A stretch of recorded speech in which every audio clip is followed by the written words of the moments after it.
It's now 7 o'clock. I call this meeting to Now, Troop 52 will lead us in the Pledge of Allegiance. Will Troop 52 come forward?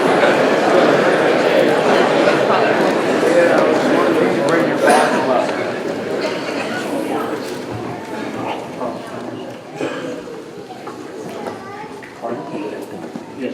And while we're waiting on the troop to gather, we need to keep the aisles open for safety, the exit doors open, and there is overflow in the cafeteria. Thank you. Go ahead, gentlemen. Please take your hats off as you can. And can you please join me in the Pledge of Allegiance? I pledge allegiance to the flag of the United States of America and to the republic for which it stands, one nation, under God, indivisible, with liberty and justice for all. Thank you. Gentlemen, thank you.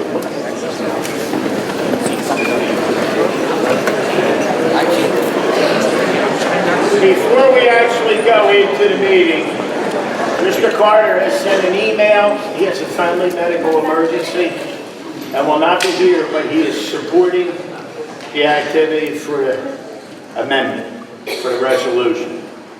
I ask everyone, please turn your cell phones off so that we can freely hear what's going on. With the cell phones, people can be distracted, so please turn them off. I will do the same.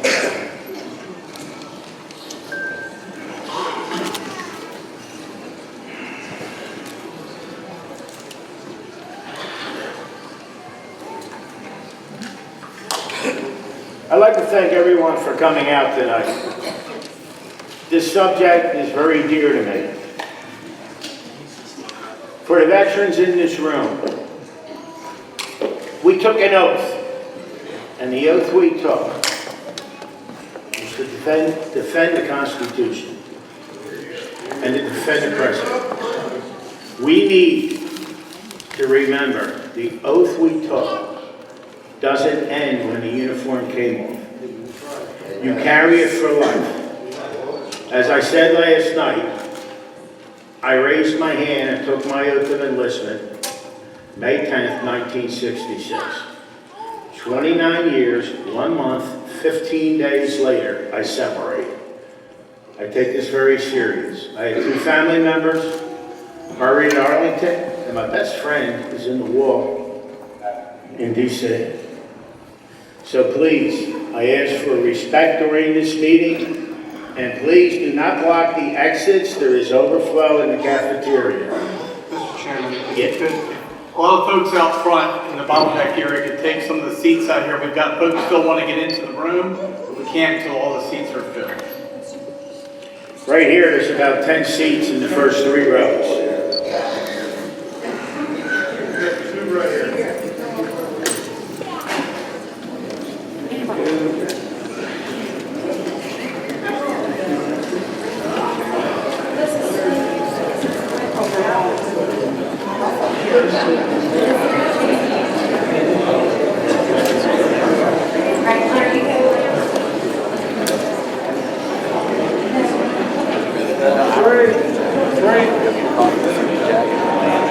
One more. I might just sit here.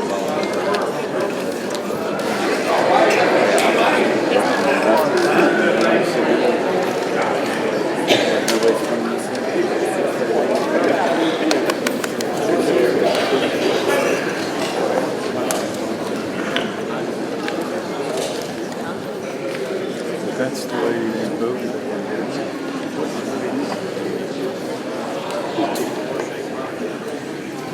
If there's an open seat next to you, please raise your hand. And the people in the back, if you'll please move forward and take the seats. We can get started as soon as the seats are filled. I got 2. Come on. Oh my God, they don't listen. They're adults. Don't everybody move at once. Come on! What pizza?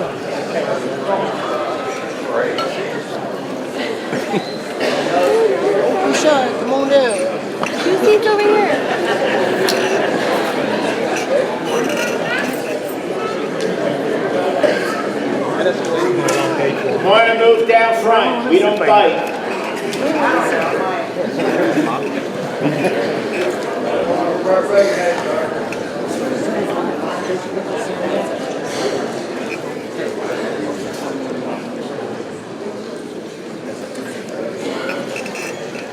Two up here, if you want to go up there.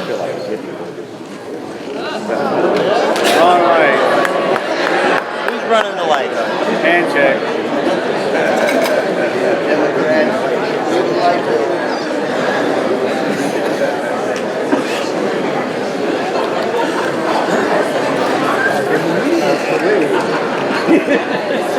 Dude, this is ridiculous. I'm gonna have to like hurt.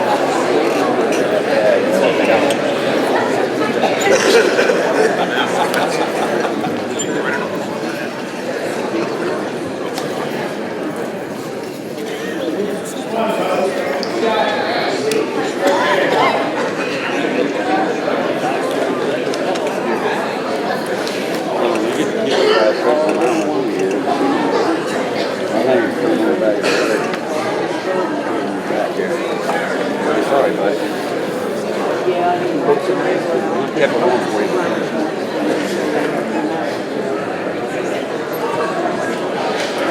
Alright, I'm gonna.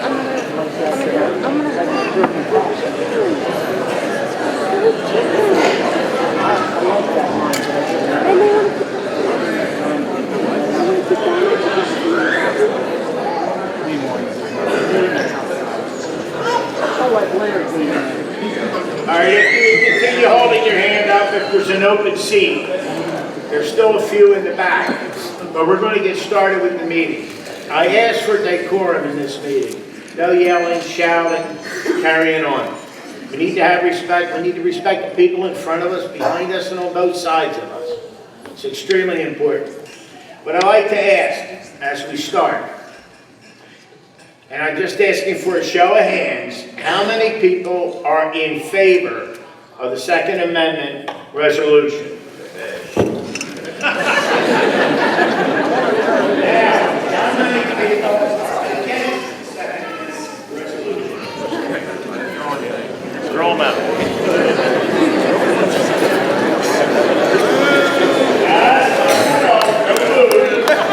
I might want to do it too. Is there a spokesperson for those in favor or a spokesperson for those against that would like to represent a group of or a part of a group? I believe there was a gentleman, James Schultz, who was representing a group of individuals who signed a petition. Is he present? I'm right here. I think we're trying to get the petitions in order, so if you want to let somebody go first. Okay, then Yeah, I I'm sorry. will We went start. right to the last minute, guys. You're good. I will start with first name on the list. Man in the yellow shirt? Yes. Did you want to speak? Just speak in pro and all that. I spoke last night at the rally, so I'd love the opportunity. His name's on it is okay. Let's start with it. Yes, start with the list, please. Person number one, Anna Gomez and Cody Phillips. There'll be a 3-minute time limit, which is exactly what was done in Shenandoah County. Good evening. My name is Anna Gomez. I'm 19 years old, and beside me is my sister Chloe Phillips, who is 17. From the time we were 12 years old, we were part of an NRA Youth Hunter Education Force shooting team. This club taught us how to properly handle, load, and shoot safely. During competition, there were hundreds of kids from ages 6 years old to 18 with loaded firearms, simply there having fun. Not one gun got up and harmed anyone. This is because the parents, instructors, and other youth did their job. We were just educated and properly trained kids there to show our skills. I tell you this because it's a mental health problem, not a gun problem. Because of this training, Chloe and I will always be able to protect our family. Because in the end, a piece of paper will not. It's a shame with new laws trying to be passed, other youth, including my own daughter, may one day never get this opportunity to be educated with self-defense and knowledge of gun safety. Instead, others are instilling fear among people. With these new laws that are trying to be put into place, we will be taking away the rights from legal gun owners, when in reality, we should be focused more on mental health awareness and drug use. We come from a law enforcement, military, and hunting family. I personally know how long it takes for law enforcement to arrive to your house, especially living in a rural area. It could take as long as 15 minutes in the event of an intruder. I wouldn't have 15 minutes to wait for others to protect myself or my young daughter, when I know I have the ability to protect myself. I can remember a time when my mom called me because there was a wanted male wandering the woods behind our home. I was young and at home alone, but I knew where and how to use my shotgun if I needed to. These are the rights I want people in our community to be able to keep. I'm asking the Board of Supervisors to please think of today's upcoming youth and future generations to also have the same opportunity as we have had and to uphold our constitutional right. Now, my sister Chloe would like an opportunity to speak as well. As announced earlier, I am Chloe Phillips. I am 17 and come from a law enforcement and military family. Having a dad and stepmom who are deputies for Warren County, my stepdad serving in the military and now a veteran, and a very close family friend who is a veteran and now a police officer. I have grown up around guns my entire life. I have been going hunting since my dad still had to change my diapers, and let me tell you, they will share those great stories with you anytime. Growing up as a girl who went hunting, the times I had enjoyed the most was youth hunting days. When younger, it was only Saturday, and now it's a full weekend. I have a quick story. On October 4th, 2012, between my sister, I, and a friend, we killed 2 bucks in 2 days. On that day, I used one of my uncle's rifles who loved hunting and also served in Vietnam, who has passed, but I still carry on his memory by using his rifle. I know he's happy of us to be standing here sharing why we think it is important to keep ourselves protected. My sister used one of her great-grandfather's rifles, who has passed and served for the Navy at D-Day. There was one time when I went hunting, and there had been this nice 10-pointer 2 people had already missed.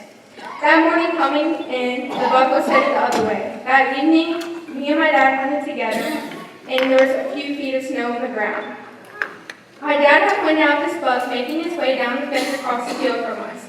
I got down and tried to get a good view of him, and of course my scope fogged up for me. So my dad brought me his rifle, and finally I was able to get a view of him. My dad looks at me and says, "It's a long shot. You may not get it." I aimed higher and pulled the trigger. That buck's front legs plowed the snow. My dad just looked at me and said, "We should have put money on it." That day will be with us forever. With these new laws being passed, I would hate to see someone try to pass a law trying to confiscate family heirlooms. These guns have been passed down to us and will be passed down to our children later in life. Warren County Board of Supervisors, I am asking you to please consider making Warren County a Second Amendment sanctuary. Thank you.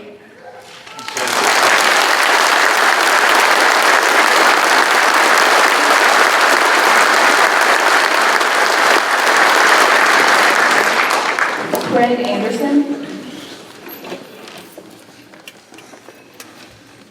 Yeah, it's so inspiring seeing everybody here.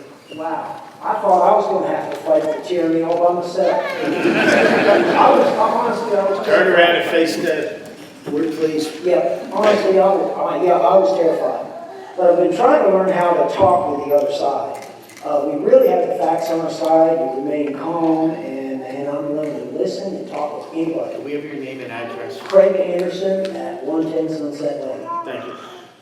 And the biggest thing, guns save lives. Wow, that's powerful. The next thing is that gun-free zones, that's where 98% of the mass shootings happen. And us responsible gun owners did not set them up. And then the people that say, we just want to do something about the gun violence. Well, that hurts my feelings. Because you're insinuating that I don't. We got to get, that's my best thing I got. The next one, of course, to get out real quick is that hammers and fists and baseball bats kill more people every year than guns. So I arm myself with them to get them out real quick. And this Wild Wild West argument up here. You want to see the Wild Wild West, look at Chicago on 4th of July. Come on, guys. And please, I invite anybody, nobody here to argue with me. That's amazing. But I'm ready to present those real quick arguments to everybody. So, and the love for everybody else to try and do the same. So, yep, thanks a lot. Thank you.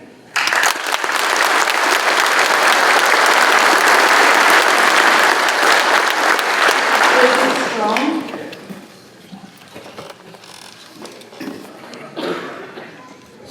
Name and address, please. Yes, David Strong, I live in Woodstock, Virginia. Is that sufficient?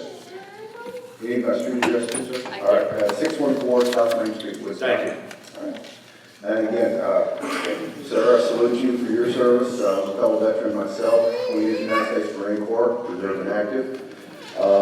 And I currently teach government and history, and I'd like to say, yes, we do need to make sure that we protect the Second Amendment, but not only that, I'll go further. We're looking at a possible erosion of a guaranteed right that was given to us in the Bill of Rights in 1789. That right should be just as precious as any other right that was given to us through the direct Constitution or the amendments thereto, including the Bill of Rights.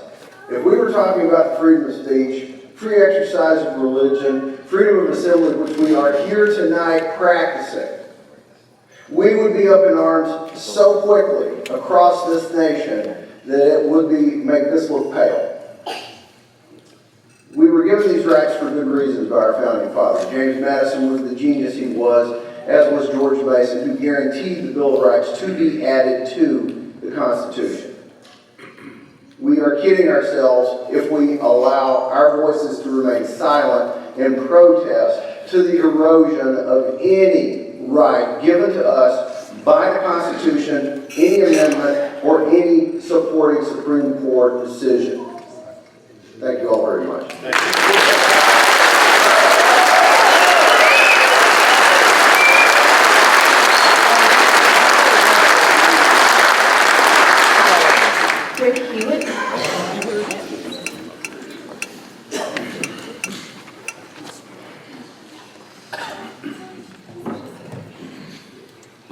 Rick Hewitt, 196 Stokes Airport Road, Front Row.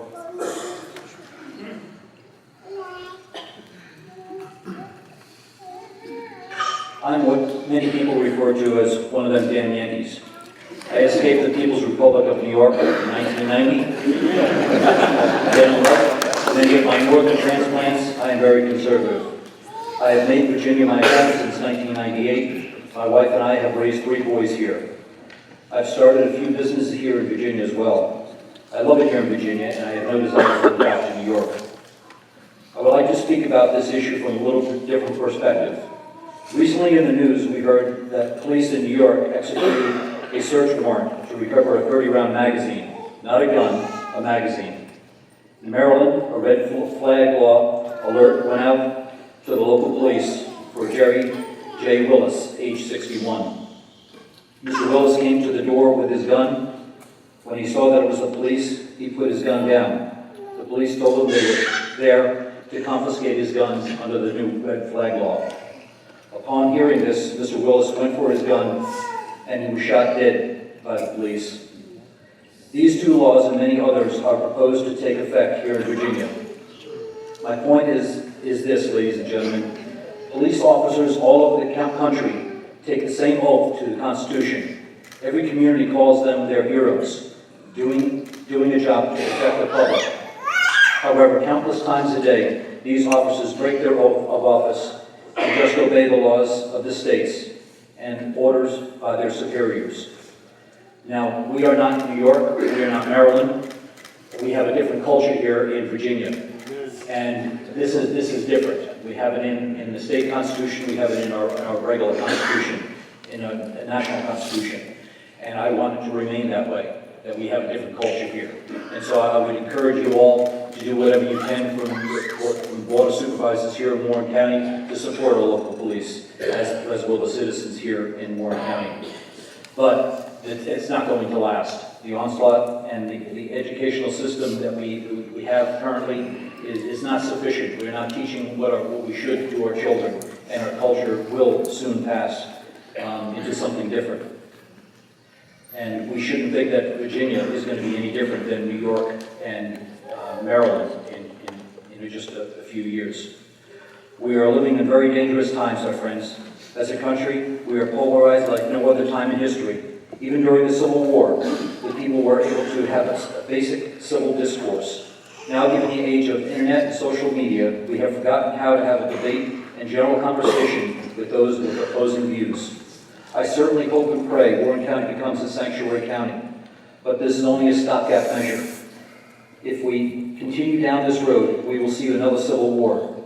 I would urge all citizens to humbly pray for a peaceful resolution to this issue, but first and foremost, be sure that they have put their trust in the Lord Jesus Christ as a Savior. For this issue is not resolved quickly, we will see bloodshed in our streets, and we must be all prepared to meet our Maker.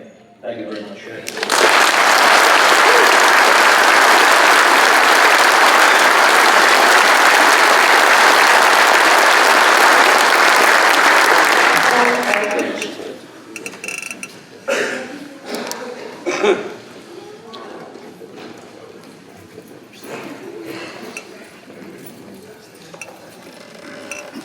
Good evening, and thank all of you for taking the time to hear us out. My name is Paul Aldrich. I live at 256 Orchard Street in Front Royal. I am a veteran of the U.S. Army, and I've spent the last 21 years of my life as a gunsmith in the firearms industry, including a large amount of that working for Beretta USA. As I'm sure you all have read the laws being set forward by the Virginia legislature, I'm not going to repeat the details. I am simply asking that you enact an ordinance, not a resolution, but an ordinance. The resolution is great, and I am grateful and thankful that you all are considering that, as an ordinance would go a little further to state the facts to Richmond.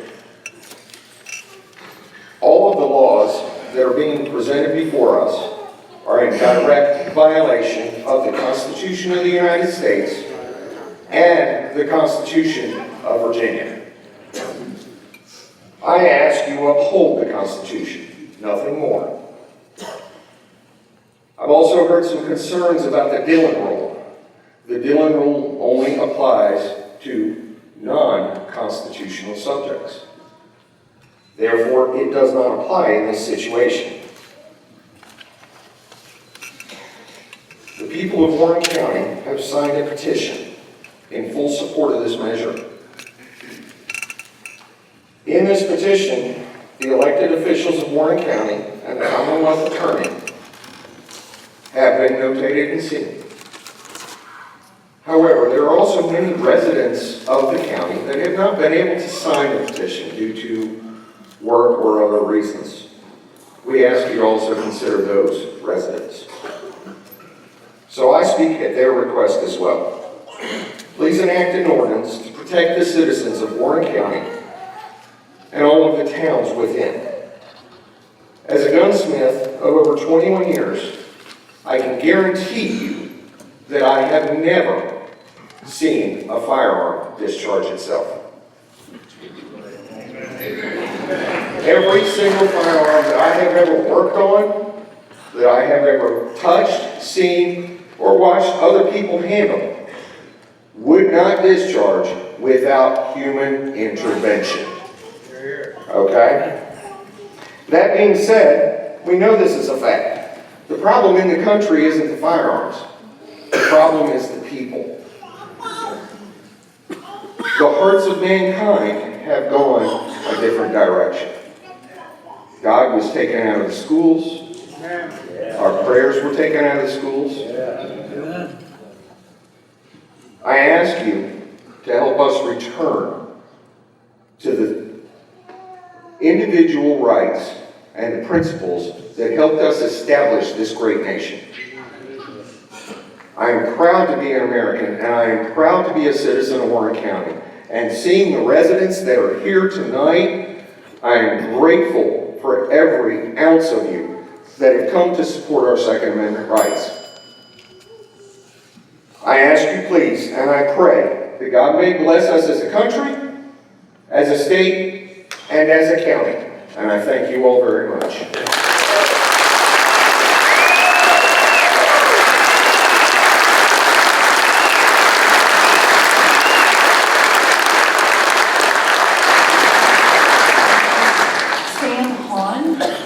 And I apologize if I mispronounced your last name.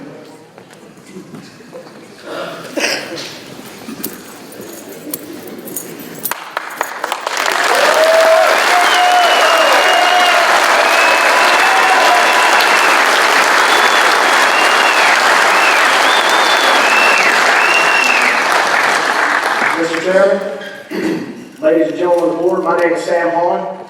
I reside at 301 North Fork Road, and I've come before you for two reasons. First, I'd like to deliver the petition, which has not, I've got to change this a little bit because it went from hundreds to thousands.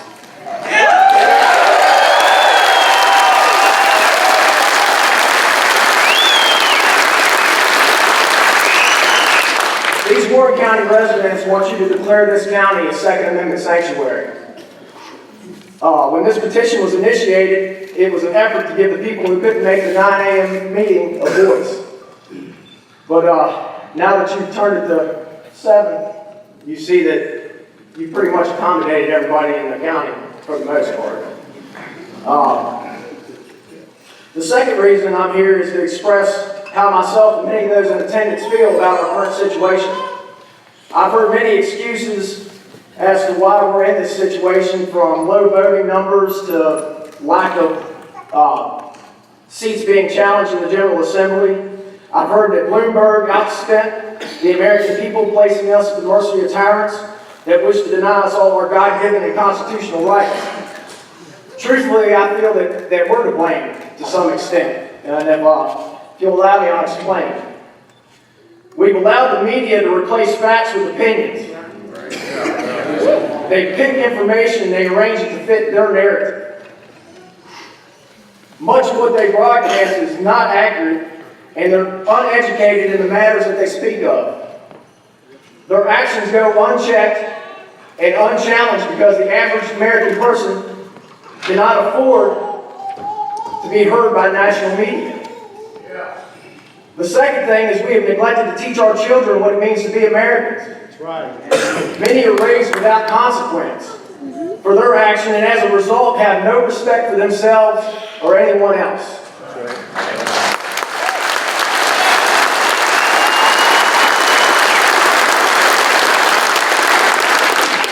We continue to allow others into our country without having them conform to the American way of life.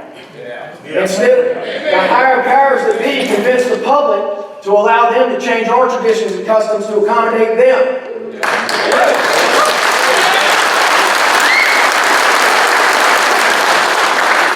There are many factors that impact our current situation. The over-direction of our education system to the liberal and socialist indoctrination of our college students.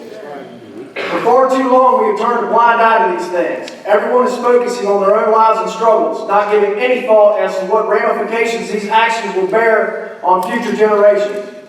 In my opinion, it appears the state is moving towards enslaving its citizens. History is being erased daily by limiting what is being taught in schools and by destroying monuments. Our voices are being censored by media and social media sites. And now they are coming for our firearms. If this sounds familiar, it should. This is relatively the same path that is used to carry out some of the most heinous acts in history. After speaking over the past several weeks with many of you, my faith in Warren County is starting to be renewed. The majority of the people present here tonight are in hope that you will hear our voices, and we will stand behind you and beside you to pass this important resolution.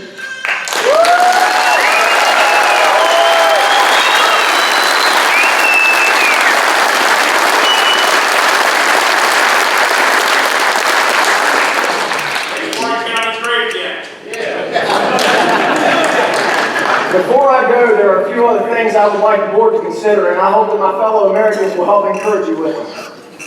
As the quote from Edmund Burke goes, "The only thing necessary for the triumph of evil is for good men to do nothing."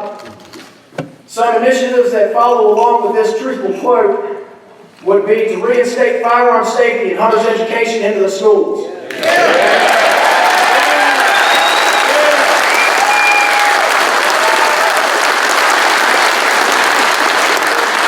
This would not only benefit our children with the safe handling of firearms, it would also decrease the fear that has been instilled in them. Yes, it would. Here, here. The second, I wish the county would offer a concealed carry course through the county to the men and women that would qualify for such a program. This would help ensure that individuals could defend themselves and their neighbors should the need arise. And the third initiative would be to build a county militia under local law enforcement.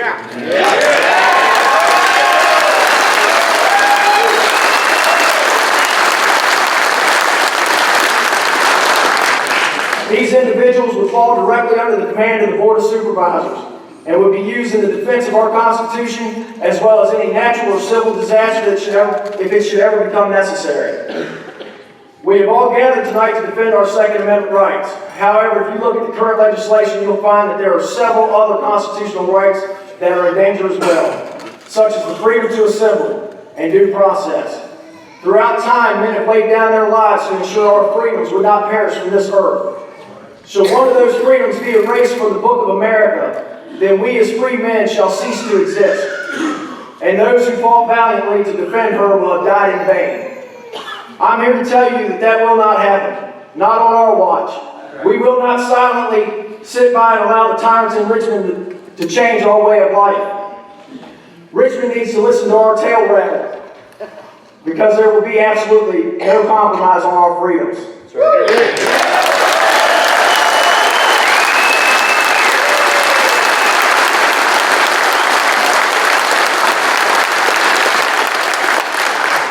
Thank you, ladies and gentlemen.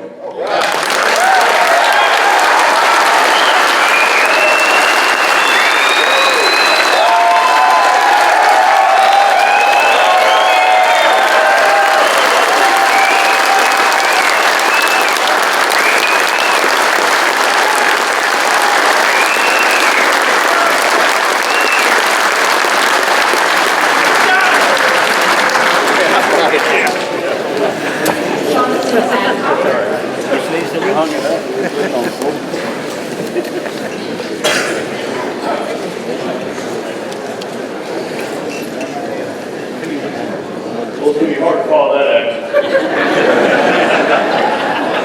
Good evening, my name is Jonathan Adcock. At 122 West Main Street here in Front Royal. I want to first thank the Board of Supervisors for moving this meeting to a more appropriate time and venue in order to accommodate the level of citizen involvement that this resolution deserves. I come to you tonight to voice my opinion in favor of declaring Warren County a Second Amendment sanctuary, and in doing so, we will be joining almost 50 other Virginia counties and localities that have decided to stand up and tell Richmond no. We will not have our freedoms and liberties systematically eroded by an increasingly hostile and overreaching government. We will not be made into criminals because we want to be able to protect ourselves and our loved ones. We will not bow to tyranny.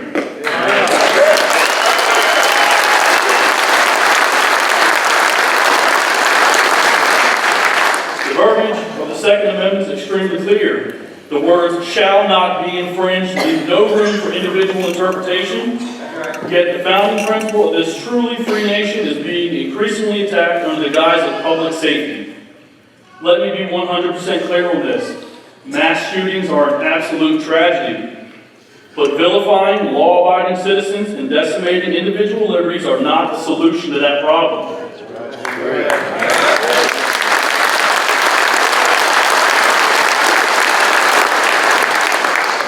Those that are pushing these laws are flanked on all sides by fully armed security teams. Yet they are attempting to limit our ability to defend ourselves and our families.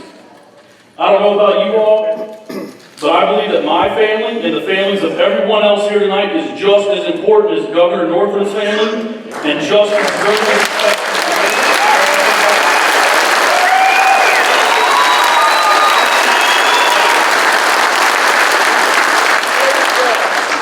The Northam administration and those like it seem to be forgetting that the citizens of Virginia and America at large are free people.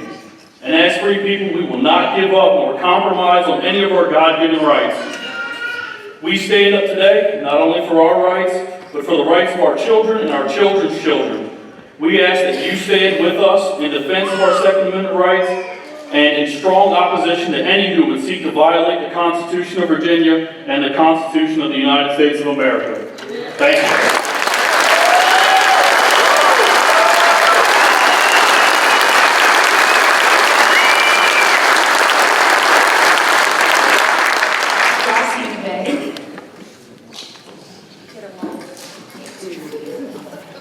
I wish they had best of luck after all these other speakers. Again, my name is Ross McVeigh. I live at 350 West 10th Street here in Front Royal.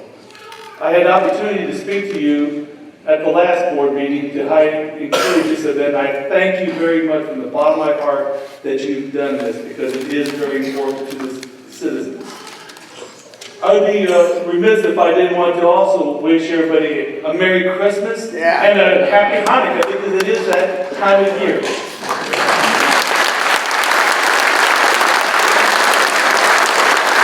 Again, I'd like to thank you, the members of the Warren County Board of Supervisors, for allowing all of us citizens to be able to speak here tonight, both for and there will be some against the resolution.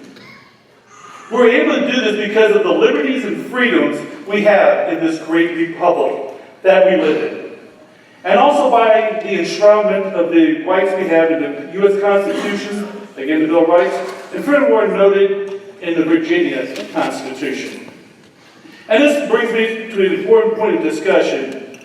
We're starting to see new issues of proposed laws coming from the governor of our Commonwealth that scare us. It appears that he wants to subjugate us all as citizens to his force of will. Ironically, this is just how King George did to the colonies in the 18th century.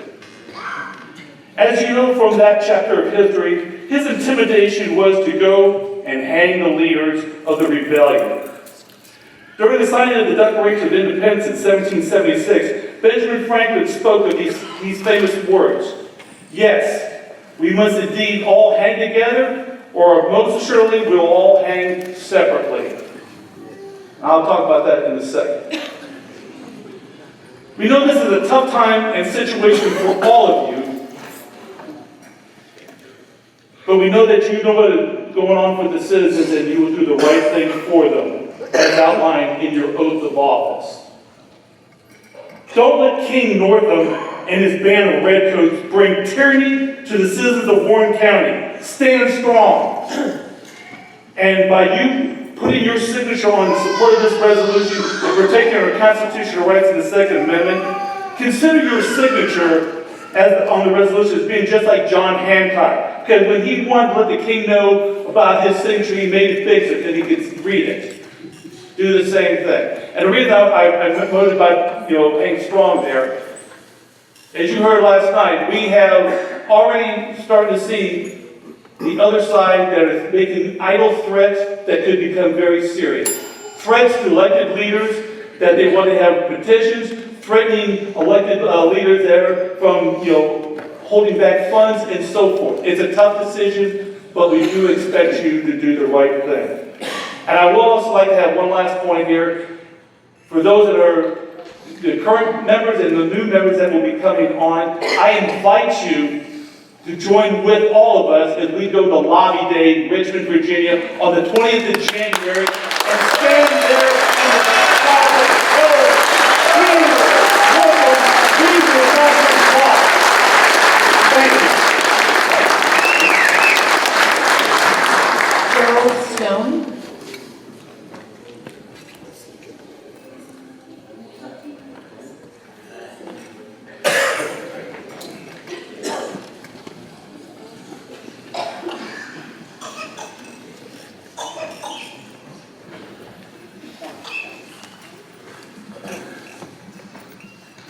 Good evening. My name is Joel Stone. I live at 302 Markham Farm Road, Front Royal, Virginia. I'm here to speak with you about the Second Amendment resolution. First of all, let me give you a little history about myself. I am a veteran. I served 22 years in the Air Force as a military police officer. I'm a veteran of Desert Storm, Enduring Freedom, and Iraqi Freedom. Thank you. I'm also, my wife is a law enforcement officer. She's on duty right now in Mount Weather. She's a sergeant. And I know quite a few of the law enforcement officers in this room. I want to talk to you tonight about freedom. And I will assure you that we are on the cusp of losing our personal freedoms in this state. You don't have to tell them what a government can do to each other, its people and its citizens. I've seen that in Iraq. When you go into the desert and you see mass graves, thousands of women and children and men killed by their own government, their own people, I will assure you that they didn't have the right to own a firearm. They didn't have the right to defend themselves. They were enslaved by their countrymen and their government, and ultimately their beliefs ended up killing them. They stood up and they were slaughtered. That is what can happen in this country, in this state, if we lose the right to own the firearms.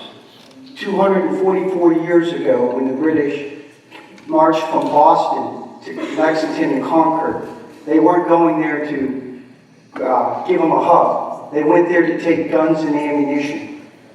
The Minutemen shot them. The firearms that day, the flintlocks, were the ARs and the semi-automatic rifles. There's no such thing as an assault rifle.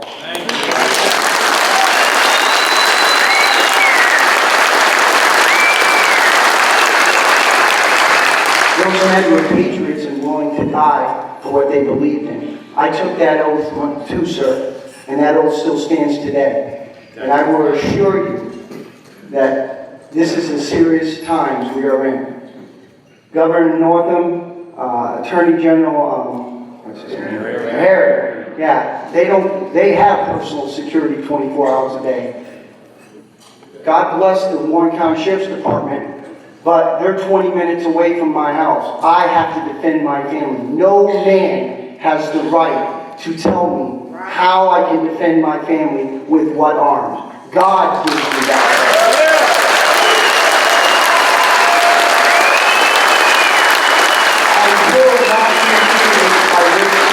And I assure you, no matter what law they pass, I will not comply.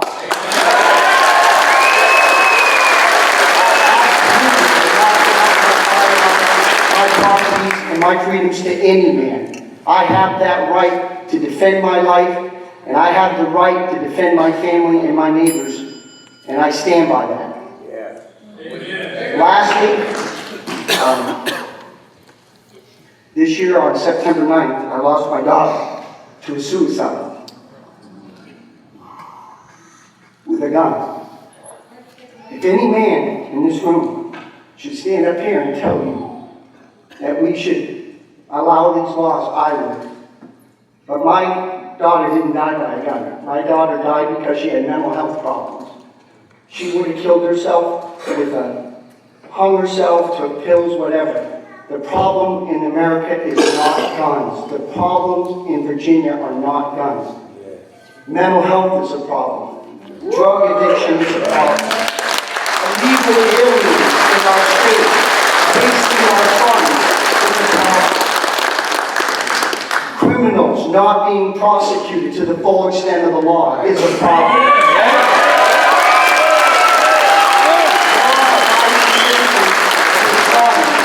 Are not a problem. I'm not going to commit a crime. But if these laws pass, I'm going to become a felon because I will not comply. Amen.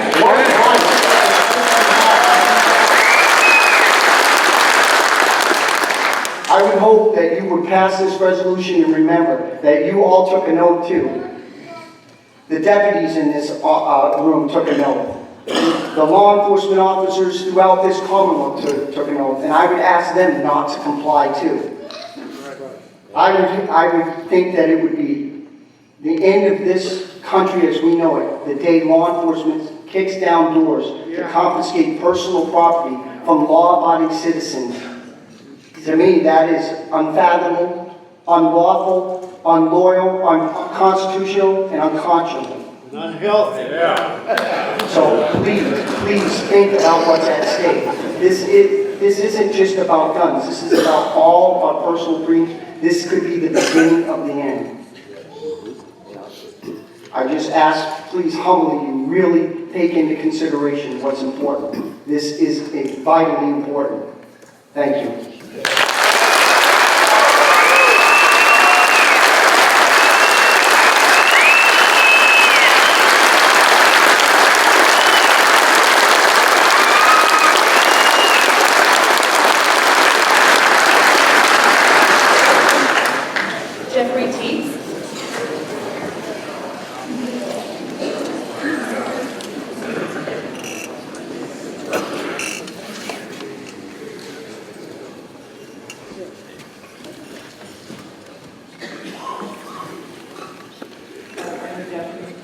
You're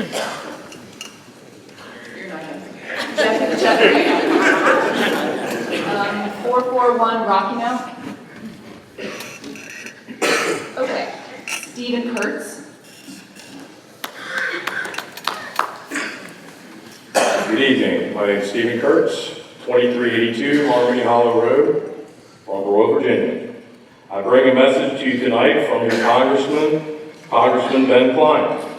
To the citizens of Warren County, I am thrilled to see the groundswell of support in Warren County and across our Commonwealth in support of our Second Amendment rights to keep and bear arms.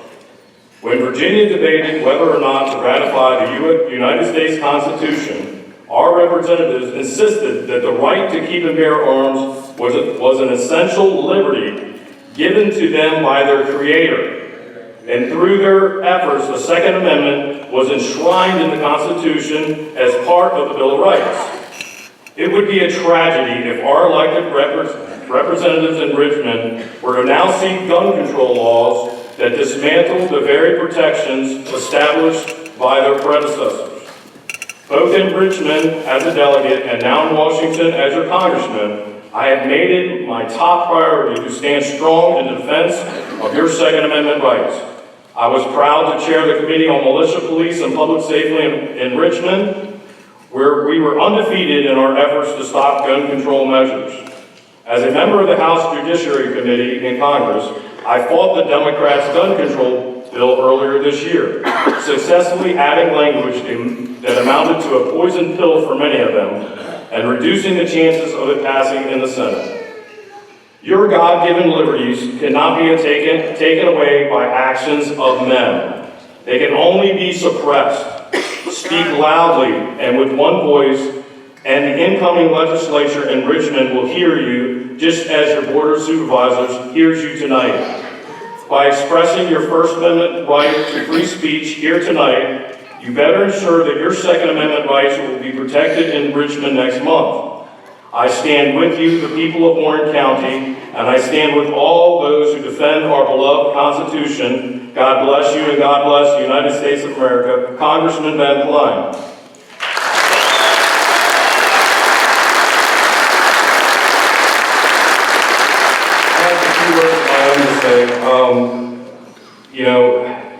I was very disappointed in the election this year that the Republicans lost control, and I knew this was going to happen. But I'm begging everybody in this room to register to vote. This is what it's about. If we don't register to vote, and here in Warren County we have roughly around 60% registration. In these other counties where they're beating us, they have up to 90% registration. We need to get people registered to vote. I and a few of my friends will be outside on the way out. If anybody needs to register to vote, please come by and see us and we'll get you signed up. You can do it as simple to do online now. Thank you very much.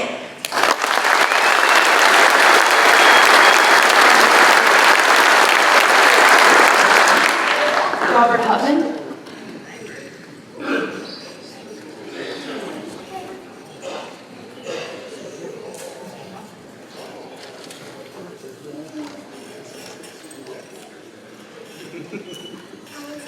You want to talk?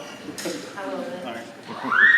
Robert Hutman, 1481 Hazardville Road, Bentonville, Virginia.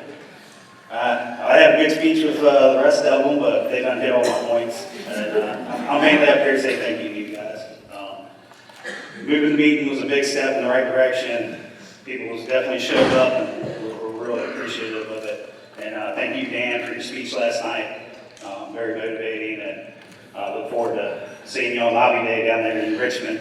Other than that, I have talked with Delegate Weber, and I came up with a concept that has probably been pitched around, but he is drafting up a potential bill that there will be a mandatory K through 12 gun education or gun safety. All right.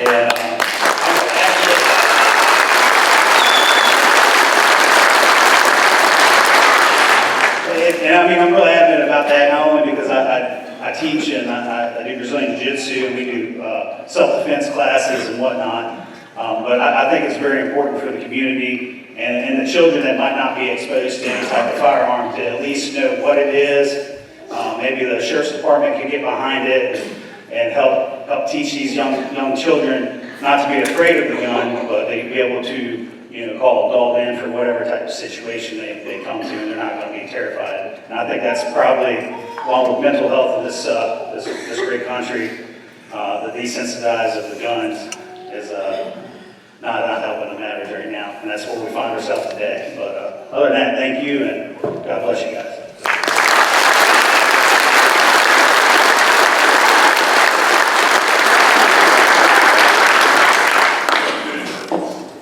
And I do apologize, I cannot read your last name, I'm so sorry. But the first name is William, and you reside at 811 Warren Avenue. It begins with a G. William, 811 Warren Avenue.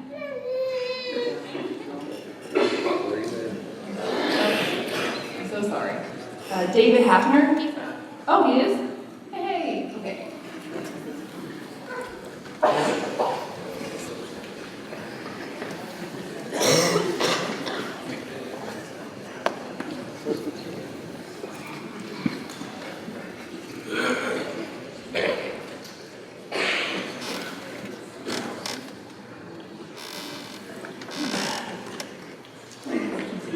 My name is William Goins. I live at 811 Warren Avenue. I'm not one of these spokespersons. I didn't plan a speech, none of that. I'm just old, fat, and I got a lot to say.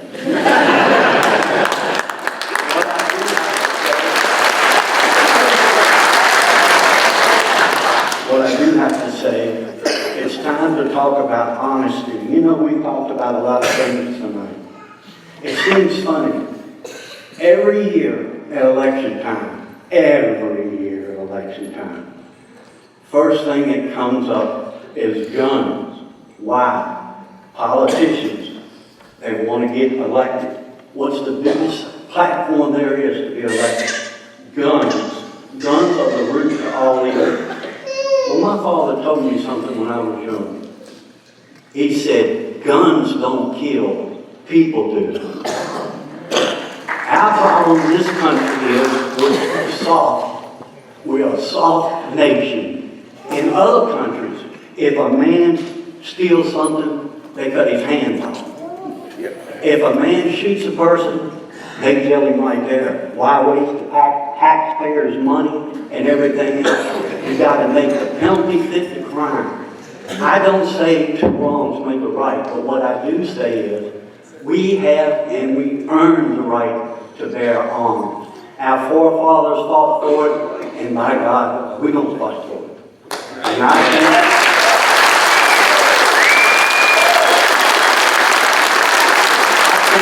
think we need to realize a lot of the fault and blame is on ourselves. We take our children, we let them play on computers, the phone, this and that. Then when you ask them, do they want to go outside? Do they want to do this? Do they want to learn about nature? Do they want to learn about guns? No. It is up to us as parents how we raise our children. If we raise them to be responsible, to handle a gun, to know how to be safe. The other problem is one thing. I'd be damned if I let somebody come to my house and walk in and say, I'm going to take your gun. Right. There's only one way you can take my gun. It'll be barrel first.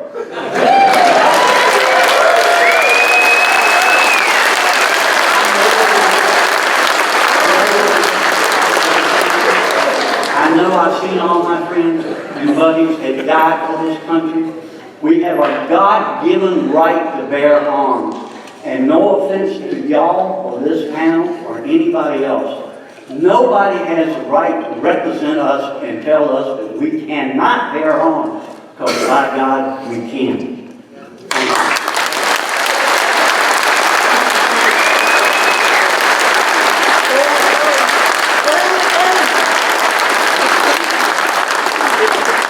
David Hafner.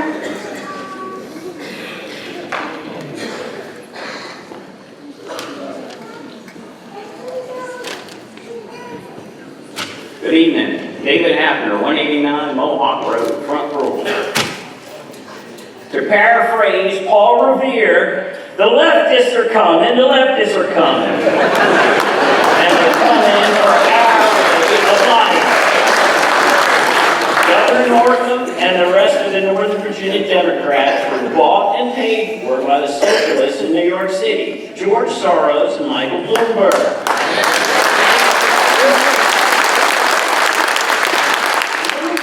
Even brag, my money turned Virginia blue. I've no doubt about this. These Democrats will do whatever their owners tell them to do. I stand before you reluctantly, for I do not like public speaking or even being in crowds. But my way of life is being threatened. Our way of life is being threatened. Threatened by those who do not share our ethics or values, nor do they respect our beliefs and values such as freedom and the right to protect ourselves granted by the Second Amendment. I urge our Board of Supervisors to unanimously pass a resolution declaring Warren County a Second Amendment sanctuary. But I also realize that this may not be enough. Virginia's Attorney General, Mark Herring, stated, and I quote, "These resolutions have no legal effect whatsoever. When the General Assembly passes it in the upcoming session, laws are going to be enforced and they will be followed." Unquote. So what can we do to protect our rights and freedoms?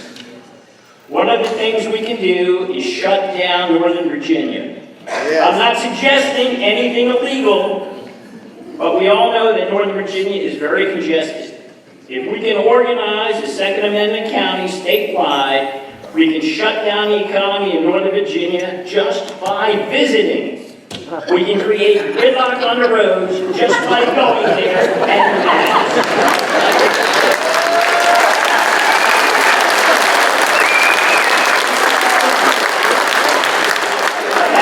When the Northern Virginia Democrats begin to feel some economic pain, they will back off. The beliefs and behaviors of Northern Virginia reflect those of Washington, D.C., and not those of the rest of the state. We may have to expel those counties from Virginia.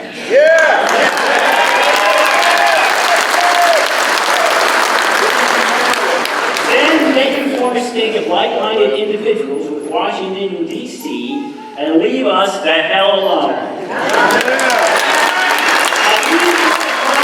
Thomas Jefferson, when tyranny is law, rebellion is duty. Civis pacem parabellum. That's Latin for, if you seek peace, prepare for war. Thank you.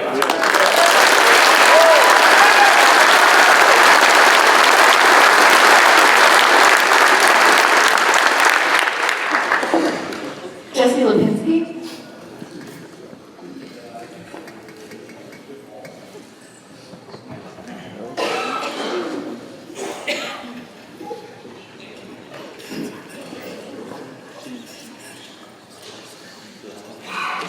Good evening, ladies and gentlemen. My name is Jesse Lipinski, 64 Eagle Crag Road, Front Virginia. I'm here this evening to ask you to pay careful attention to what's happening here tonight and across the Commonwealth over the past month or so.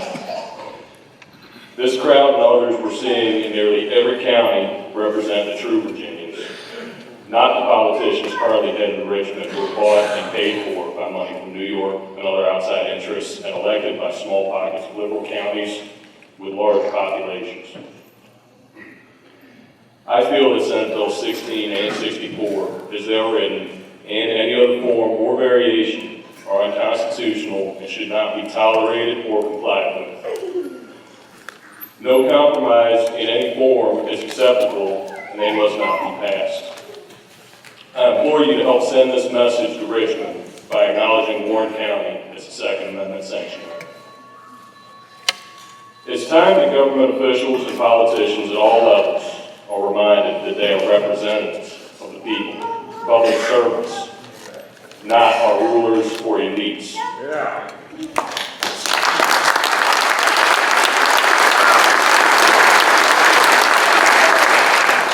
Speaking for myself and I'm sure many others here, we are all law-abiding, peaceful, patient individuals who want nothing more than government to stay out of our personal lives. Here, here.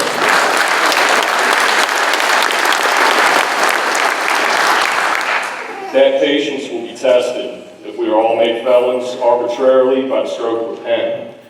These unconstitutional laws would create a class of criminal that will be impossible to manage peacefully. Remember Virginia's state motto, Sic Semper Tyrannis.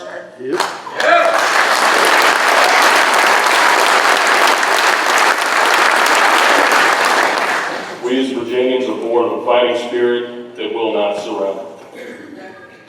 I would like to ask everyone here tonight to continue this fight. Passing this resolution is not the end, only the beginning. Here, here. Tomorrow is not the time to rest. Don't forget what we've accomplished in this state in such a short amount of time. No other state has made a demonstration and stood up to this kind of tyranny as quickly, clearly, and vocally as we have in the past days and weeks since these bills were proposed and pre-filed. No form of gun control contrived by the politicians in Richmond will make Virginians any safer.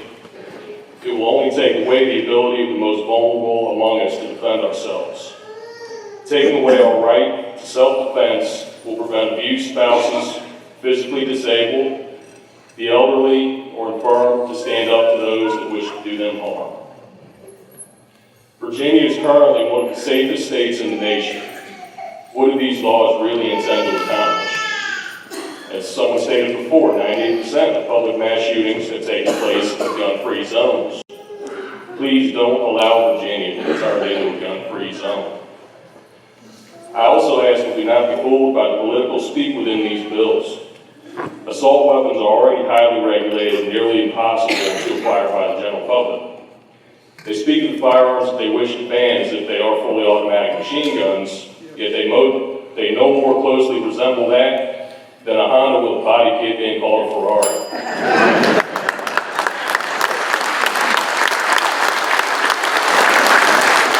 It simply is not that, no matter how many times you call it that, or how many unknown people you convince. I'm not going to get into the mechanics, but I hope you would educate yourselves and others now. Stop allowing these lies to continue.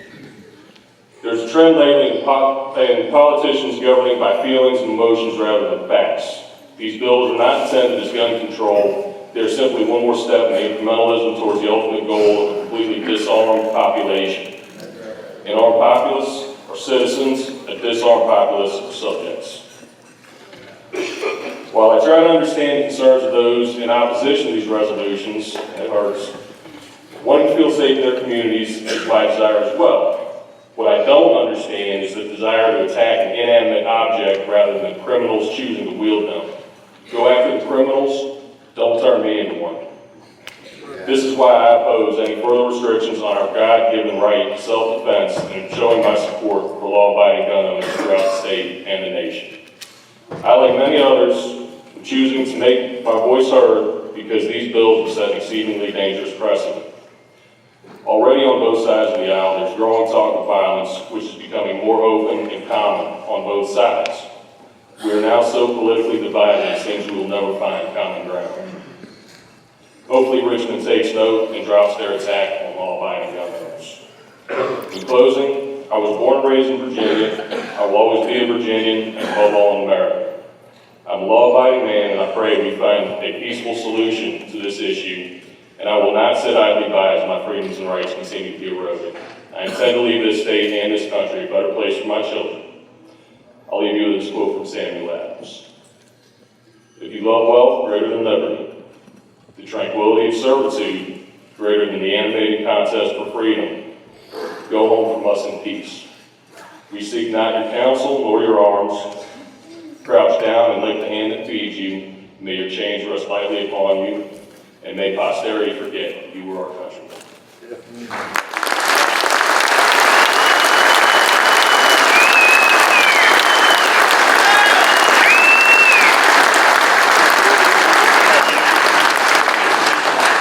Pickard.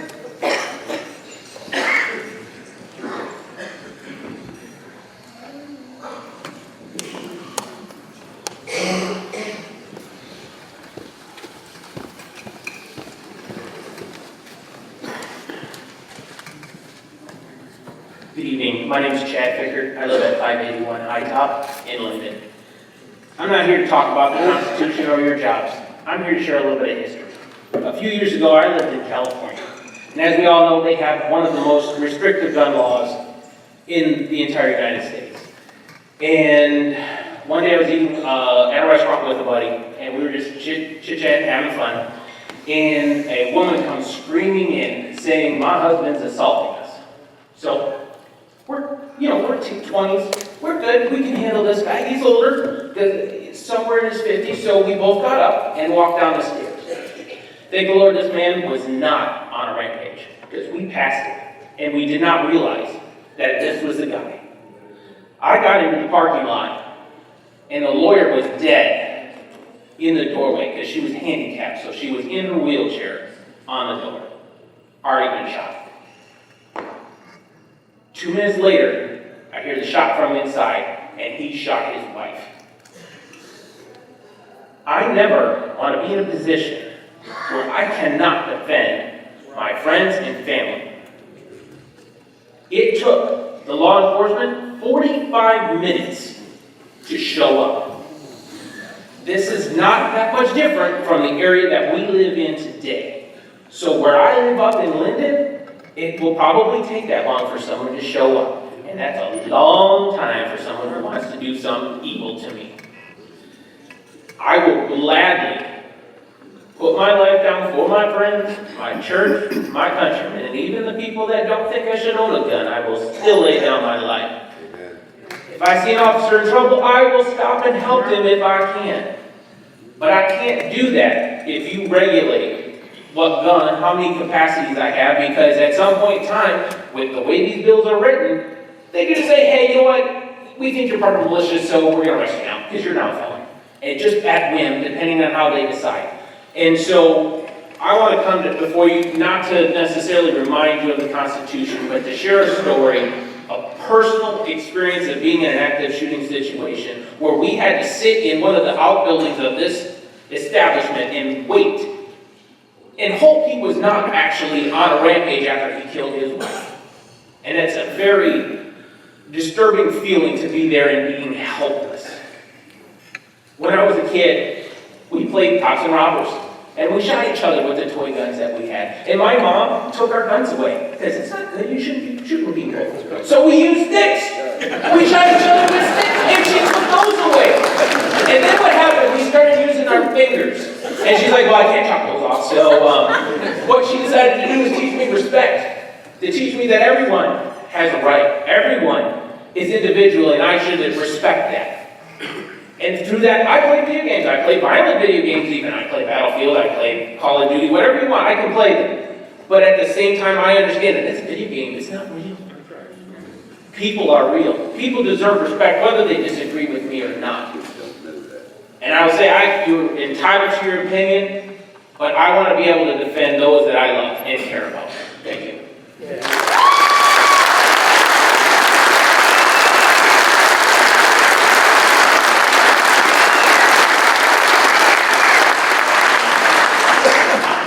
Edwin Vieira.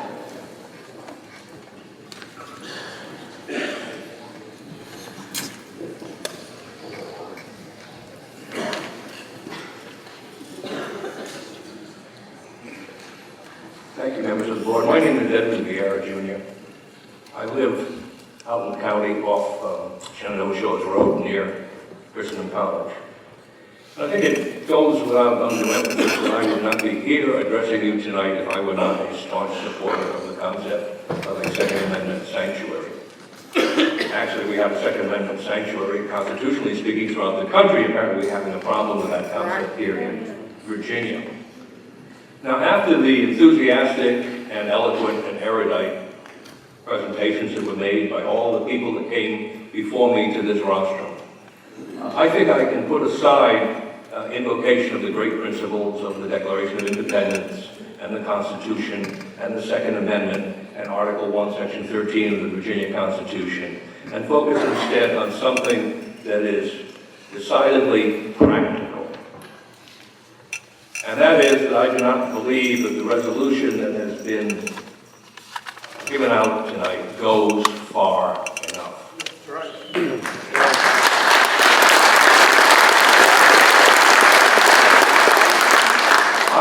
spent years, too many years in fact, litigating constitutional questions in the federal courts, all the way to the Supreme Court of the United States, and not without some little success.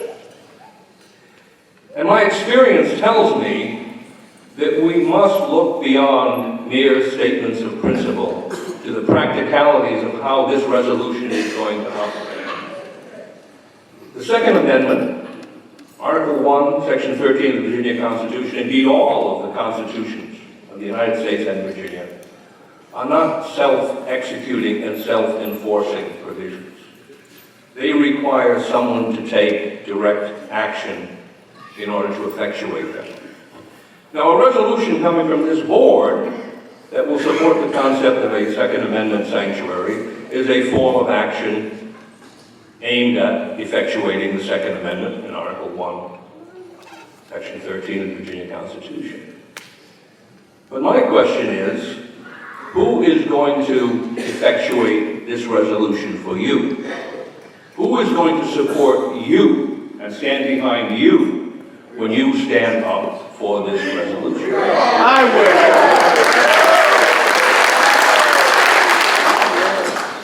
will. The problem we have is that the General Assembly in Richmond, Virginia will not support you. The governor in Richmond will not support you. The Attorney General has come out vehemently with a statement that he will not support you. Congress will not support you because it's now tied up in this circus of impeachment hearings in the House, which will then spill over into the Senate. We haven't known how long. You can be assured that the federal courts will not support you because the United States Court of Appeals for the Fourth Circuit, which has jurisdiction over Virginia, ruled a couple of years ago in support of an assault firearms ban in Maryland. And I would suspect that the courts of Virginia may very well take the easy way out and simply follow the lead that the Fourth Circuit Court of Appeals has given them. But what does that leave? Leaves you the President of the United States.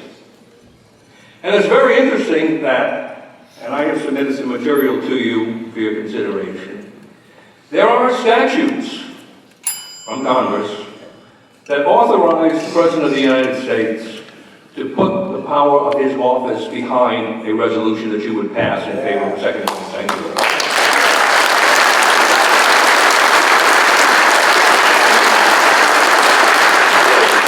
And to my knowledge, there are only two places in Virginia where this concept is being presented to a local governing body.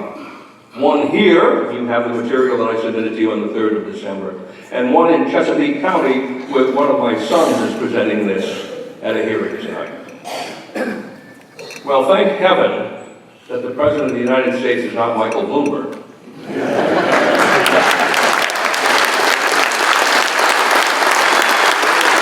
Because we know what he would do. We know what he has done. And I hope that we can thank God that Donald J. Trump is the President of the United States at this time. And I would urge you to give consideration when you're finally drafting the resolution that you, I hope, intend to pass, to the use of those statutes which will bring behind you the support of the President in this most vital endeavor. Yeah. Thank you.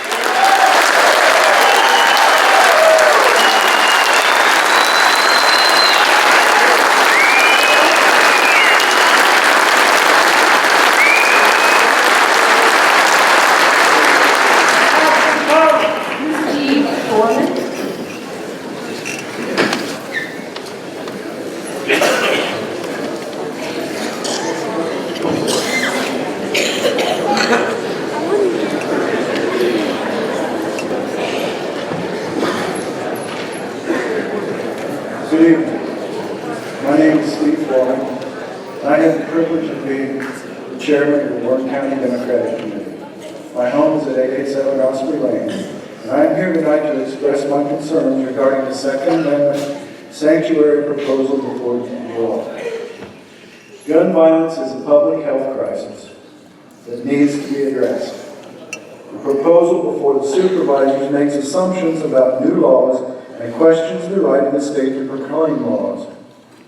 You will hear it said that billionaires, and you have heard it said, billionaires are paying for new gun laws.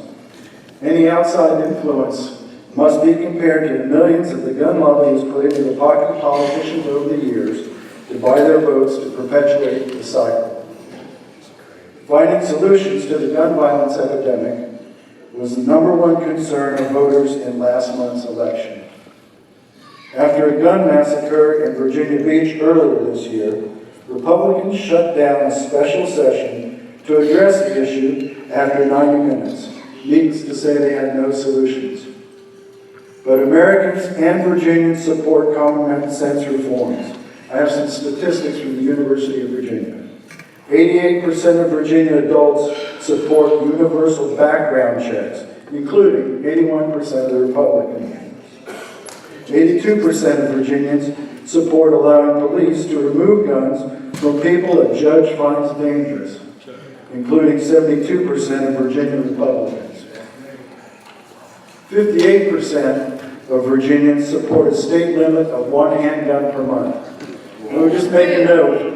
There's a pipeline from Virginia to cities where there are gun restrictions and to Mexico where these guns are used to commit crimes.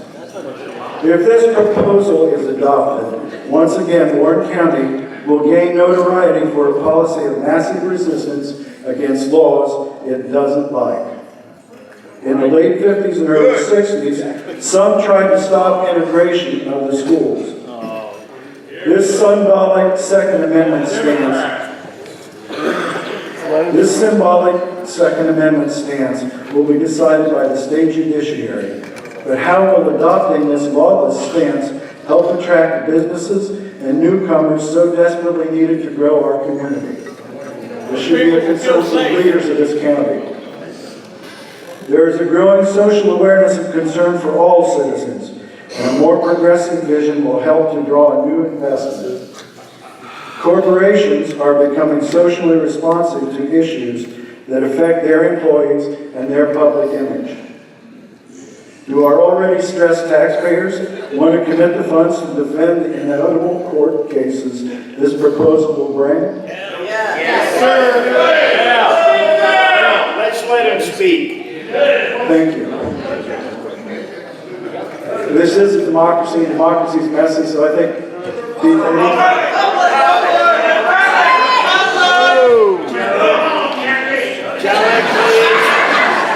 Will everyone please allow him to finish? I think he's wrapping up. Thank you. Do we want to pay for this hollow gesture with taxpayer money? The welfare of our citizens should be the most important factor in this discussion. This crisis cannot be improved by allowing emotions to prevail. New approaches to this problem must be tried. I urge the Board of Supervisors to vote down this proposal. Thank you for your time.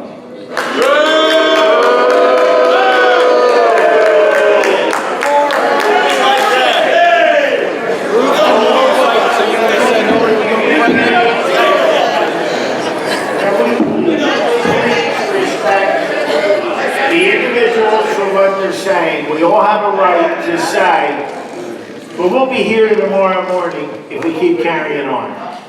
That's all right then. I understand and the board is supporting this resolution as far as I know, but I don't think we need to show disrespect for somebody that doesn't agree with us.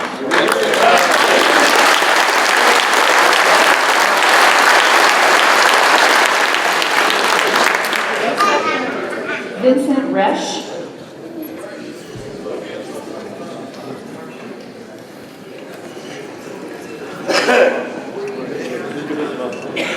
Good evening, everybody. Thank you for being here. I'm here to voice my concerns over the bill. I'm sorry. Vincent Resch, 377 Shannon Drive. I'm here to voice my concerns over the bills being put forth by the Virginia Democrats and their elite puppet masters like Carpetbagger, Michael Bloomberg, and the New World Order globalist George Soros. And while those those too ignorant to understand the U.S. Constitution and the Virginia Constitution both contain the words, "The rights of the people to keep and bear arms shall not be infringed." The founders wrote these words into the both the constitutions not to put limits on we the people, but to instead to limit the overreach of corruptible and overreaching government. The founders knew better than to trust government. Guns are not a privilege granted by government, but a God-given human right to have our abilities to protect ourselves and from those wishing to do us harm.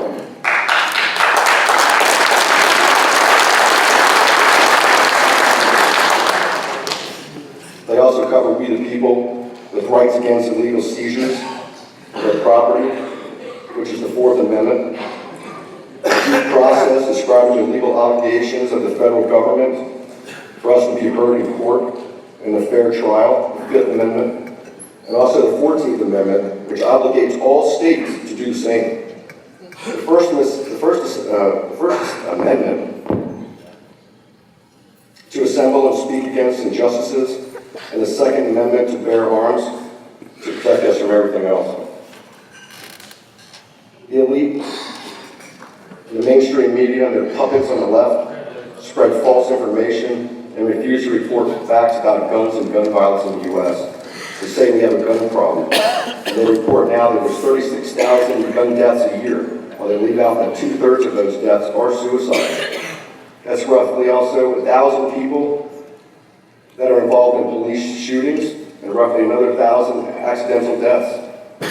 That leaves 12,000 homicides a year in the United States, which is not a great number. But it's still not the worst in the world that they say we are. They compare us to countries that have populations the size of Virginia. We have 340 million people. Not everybody's going to agree. They'll say that assault rifles are military-grade weapons of war. That's civilian, but the civilian ARs have never been to war. They call them machine guns when they're a single-action, semi-automatic reloading rifle that shoots one bullet per trigger pull. In recent years, the FBI and stats show that on average, around 300 homicides occur a year due to any type of rifle, from hunting rifle to their so-called assault rifle. 300. Does that sound like a national epidemic? They also say assault rifles are the reason there are mass shootings, even though the weapon of choice is a handgun, which is 3 times higher. Statistics also show that there's only been Statistics report 141 handguns and 55 rifles were used in mass shootings since 1982. Only 1,220 people have died in mass shootings since 1966.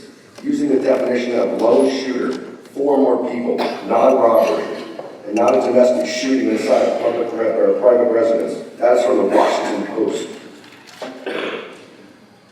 Gun homicides are skyrocketing. They're out of control, according to them. The FBI stats show that since 1990, there's been a 49% decline in gun homicides. That's from the FBI.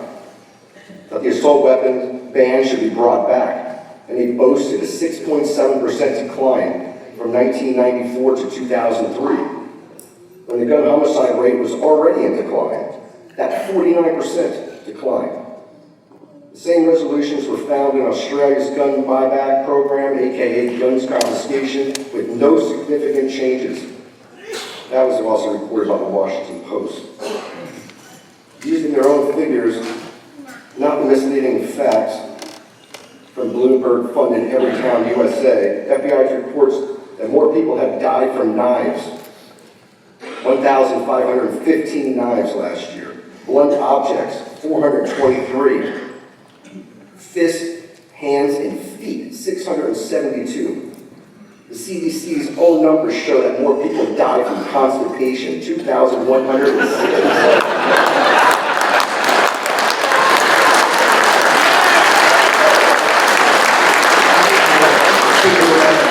Rifles of any kind. Can you wrap it up, please? In closing, even though it's 2 minutes, it's definitely not long enough to do what I have to do with. We are not outnumbered, we are merely out-organized and outvoted. Get out, get registered, vote, get informed. Call out mistruths with facts and respect. Until that time when respect is no longer deserved. Gun control is not about safety, it's all about control. And I, for one, will not comply, I will not obey, and I will not bend the knee to anybody.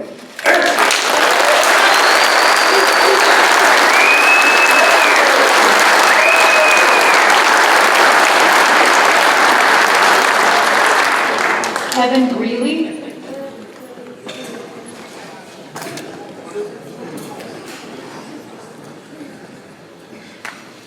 Good evening, my name is Kevin Greeley. I'm actually from Marshall, just over the hill, so I guess I'm a foreigner. I do want to thank you all for staying awake and being attentive.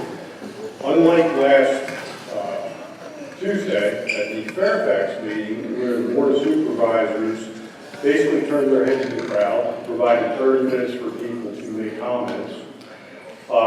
It was a foregone conclusion where they're intending to go. You started this meeting with a moment of silence. The meeting concerns the Second Amendment. You show respect to the flag, the basic tenets of what this country was founded upon. Religious freedom, freedom from tyranny, self-determination, and respect for common man to come together and form a country. We have different opinions, but we still exist in a common state. I'm fortunate because I have raised my kids. My oldest just signed on Sunday for his second 6-year stint with the Army National Guard. My youngest son is a third classman at BMI. I'm concerned for their future. I am a gunsmith. I have been a gunsmith for 30 years. I make high-performance firearms for competition and people who carry for use. While I have not served in the military, I have taught law enforcement and various individuals around the world. I spent a fair amount of time in South Africa. And if you really want to see disarray and where gun laws are used against the population, perfect example. Their answer has been to disarm the country and allow crime to run roughshod over the population. I can't say that we're running for that here, but it would give that appearance. One of the worst things that we can probably do is second guess what is coming. There are a number of things that are being proposed. There's a lot of feces being thrown up on the wall to see what sticks. And at some point, today there were announcements that there may be some concessions already in the works. And by the time that there is something approved, are we going to wipe the sweat from our brow and say, well, we missed the bullet on this one, and we can accept what was done? The Constitution is the framework for the government. It states what the government can and cannot do. It is not the framework for the people. Second Amendment is that the government cannot impose restrictions concerning firearms or weapons, self-defense, on the people. There's been a lot of things said. I agree that I don't believe that you're going far enough in your statement, and I don't think it should be narrowed to the Second Amendment. Reaffirm the Bill of Rights. Reaffirm the Virginia Bill of Rights. That goes back to religious freedom, freedom of speech, firearms, the things that the foundations of this government and what our country are based upon. Thank you very much for what you're doing and for standing up for us.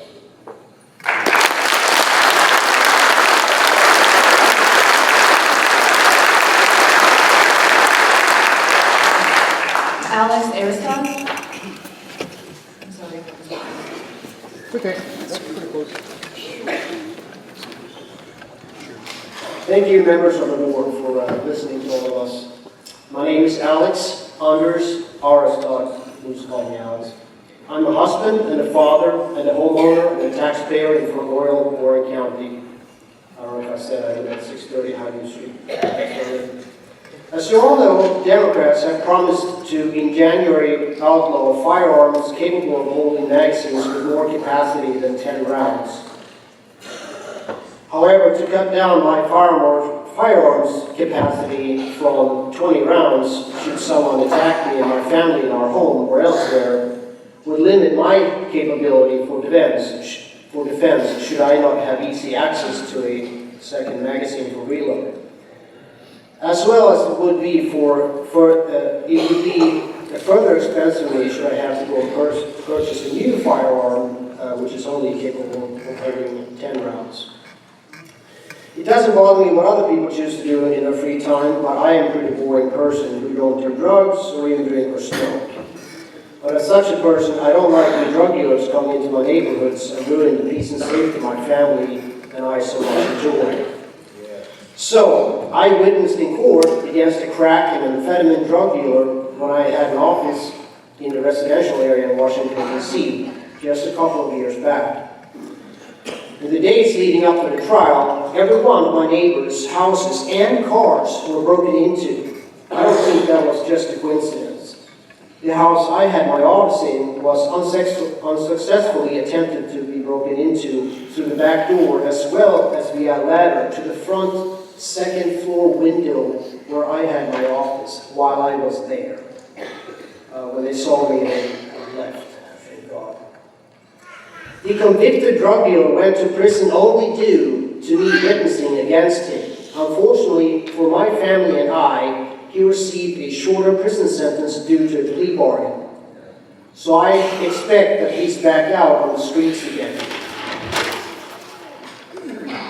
With my home address being openly advertised as a witness, I'm concerned about that some of these individuals might be coming around looking for revenge someday, and even worse, when the Democrats have limited my firearms capacity to a mere 10 rounds. Back here in Front Royal, 8-9 months back, when I came out to my front porch, I startled two young men who were searching behind my neighbor's fence for an unknown small object. When I looked at them to figure out what they were up to, which because it's in front of my house, the fellow behind the wheel said kind of in a snooty way, "Hey, sir!" And I looked up, and he held up his smartphone and started videotaping me. And then they sped off in their car. Sure, it's fully legal to videotape and photograph people, but why would they want a picture of me? I could only figure they were trying to intimidate me or perhaps to keep a photo for record if I should become a problem to them. The following evening, when I drove up to my house after I picked up my daughter from her babysitter, I saw a masked individual come out from my driveway. I found this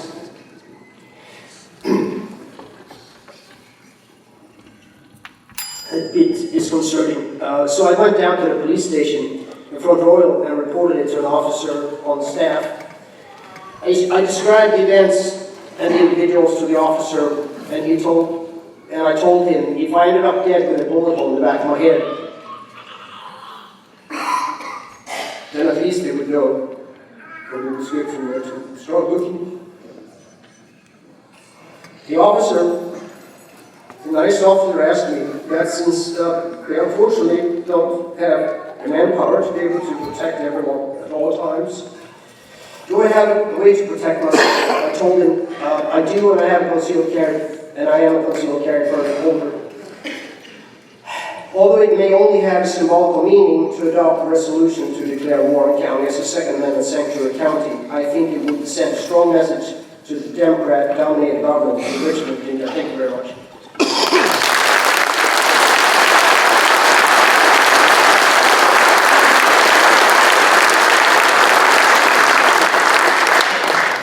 Ron Goldlet.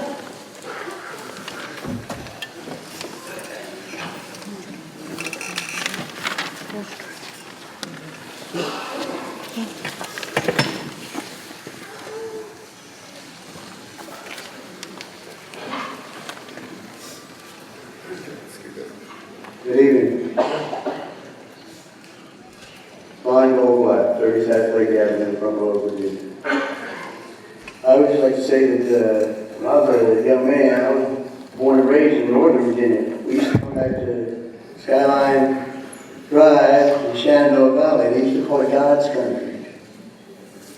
And yet here we say a silent prayer now. This is how far we've come. The great Virginia Thomas Paine had a newspaper called Common Sense.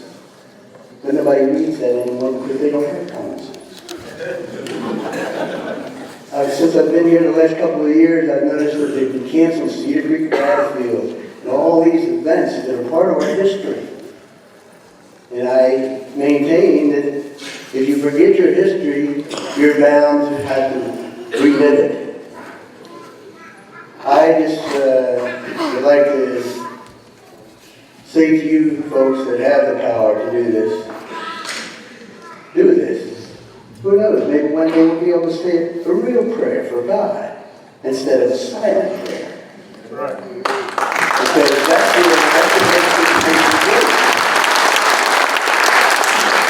And the other thing I'd like to say is, you can't kill a Christian. You can only keep sadness. Thank you.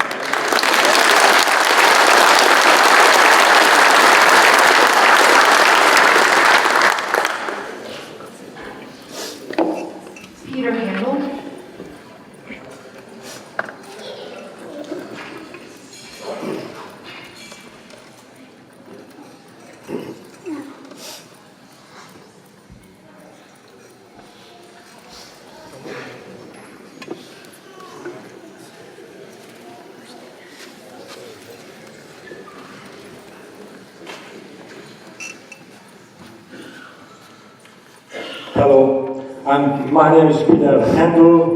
I live at 69 Bloomfield Road, Linden. The reason I signed up to say a couple of words, even though I didn't plan on it, because I born in Hungary in 1946 under the Russian rules, under socialism and communism, and I grew up, a child, when I was 11 years old, we had the 1956 revolution, and the tanks came in from the Russian tanks, because the people,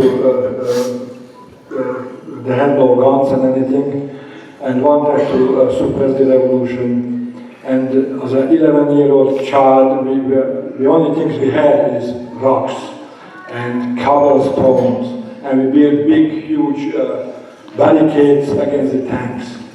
However, the Russians eventually won because we had no guns. And so we had no guns, we had no future, we had nothing. And I don't want you guys, or these people, or the kids, grown up that way, that there is no future and nothing they can do about it. So please think about that, because the leftists start with socialism and they end up with communism, and of course the only way they can do it if they control you. They control the people, and the sponsors give them health care, actually, national health care. That is one way of controlling the masses, and the other one, take the guns away. So please, don't let them give the guns up. Thank you.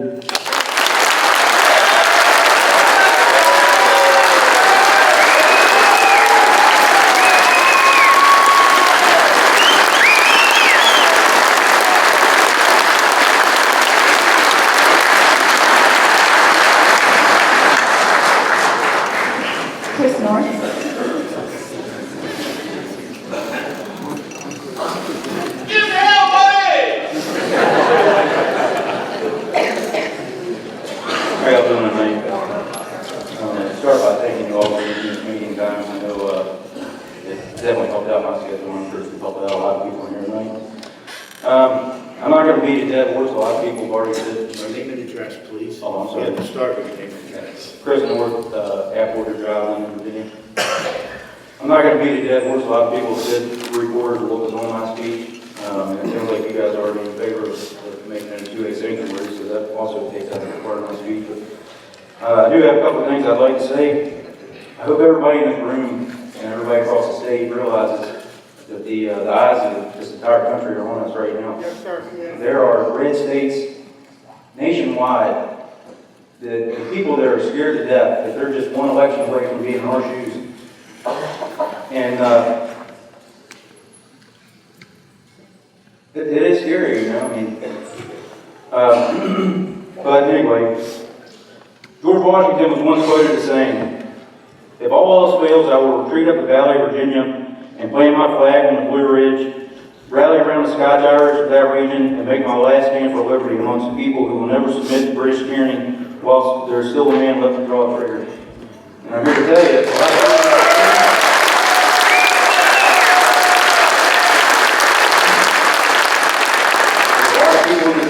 a lot of people across this state that are filling county buildings and auditoriums just like this one that are descendants of the very people that our first president had so much faith in.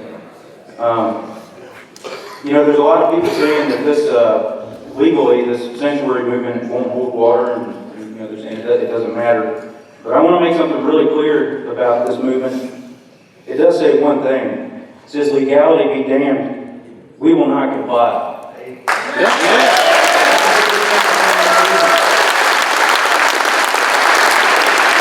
The name two-way sanctuary being put on the county is just a good way to put us on the map.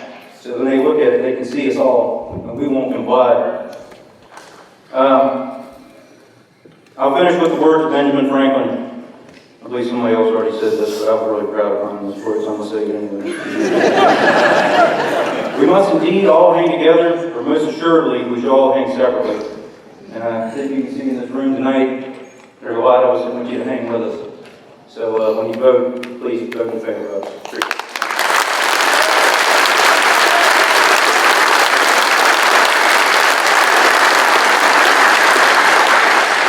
Michael Bates.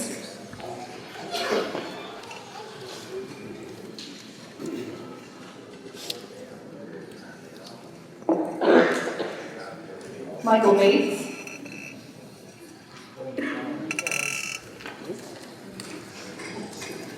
Third and final time. Michael Russo.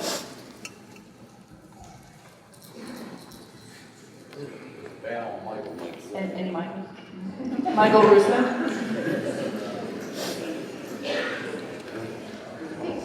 Chris McIntorsh. I'm sorry if I mispronounced your last name.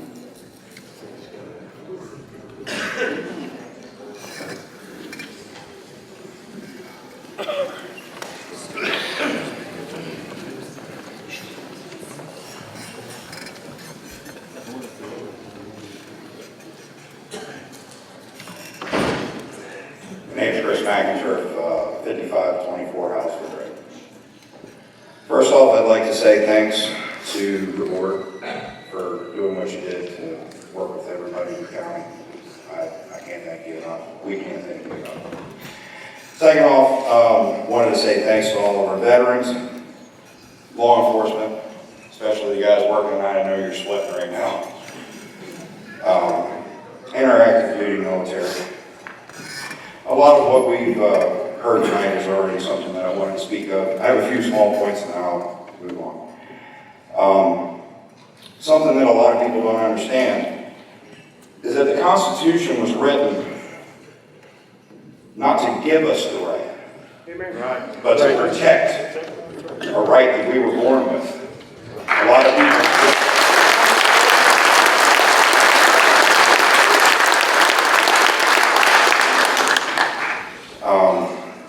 Just a quick background. I'm actually a CNC machinist. I work for a company that manufactures firearm parts and accessories. Part of this verbiage in these laws that were written state manufacturer. So not only does it take away my right to protect my family, it takes away my ability to feed my family. I will not stand for that. And I hope that you guys understand. Fourth, I'm sure this has been said tonight. The only way to stop a bad guy with a gun is a good guy with a gun.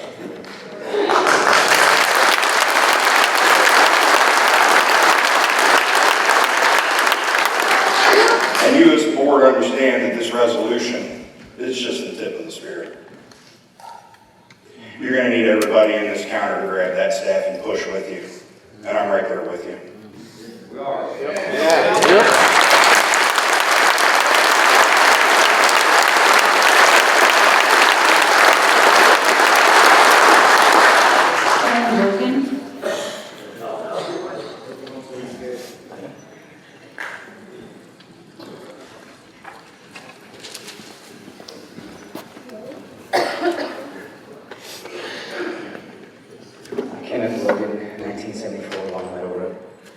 I feel a little unqualified coming in front of you today. I'm definitely not prepared as those who spoke so eloquently before me.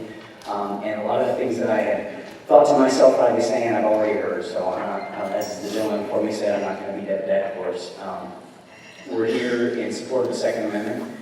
However, I think it's important for us not to forget the First Amendment is also is critical to our Constitution. I'm a little bit embarrassed by the behavior of this crowd, this gentleman who received so many boos and taunts previously, and I'd like to apologize to him. I didn't catch his name, but he has the right to express his opinions, just like we have the right to express ours.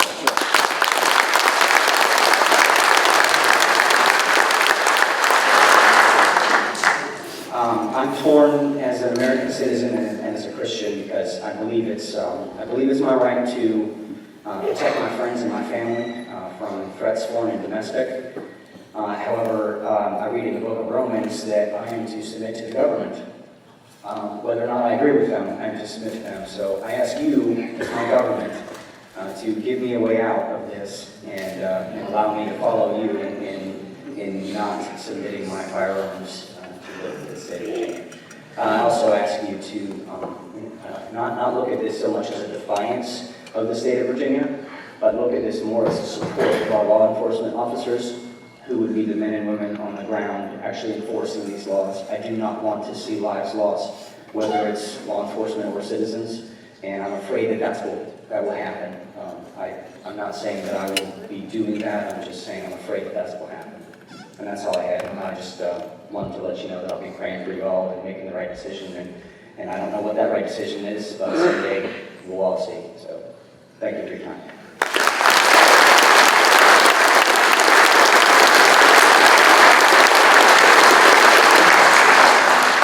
Sarah Sleeper.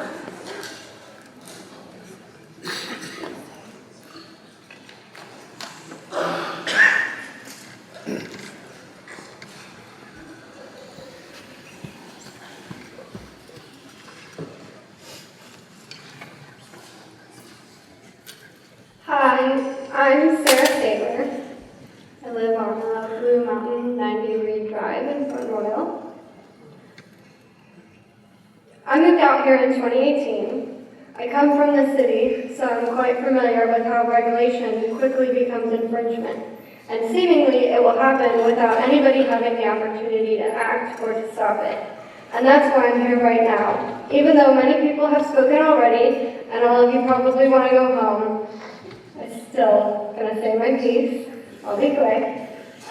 It's actually fairly impressive because there's nothing I hate more than being out in public and people in general, but yet I'm standing here because I find it extremely imperative for our Second Amendment rights to remain intact and protected. Here's my experience. Like I said, I come from the city. Although today I'm a proud gun owner and concealed carry permit holder, I didn't grow up with guns.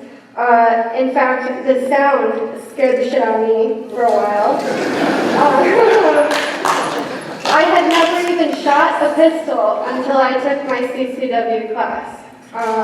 Nobody in my family owns guns, but they don't live here.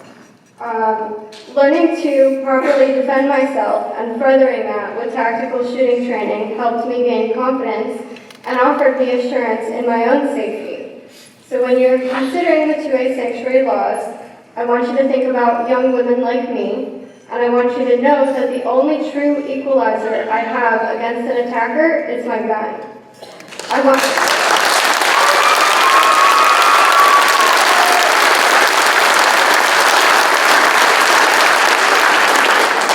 I want you to know that as much as I scream or kick or bite or everything else that they teach in self-defense classes, they'll still snap me like a toothpick.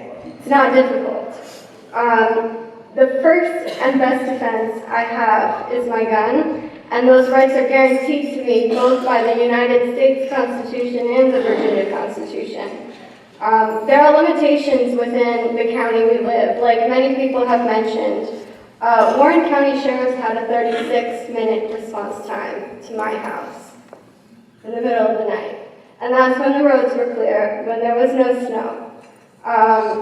It's a very real scenario that exists for myself and many others like me that leaves us with nobody coming to rescue us. We don't have any other options. It's just us. So I urge you to stand for what's right by protecting our rights and the rights of all Warren County citizens. Thank you for your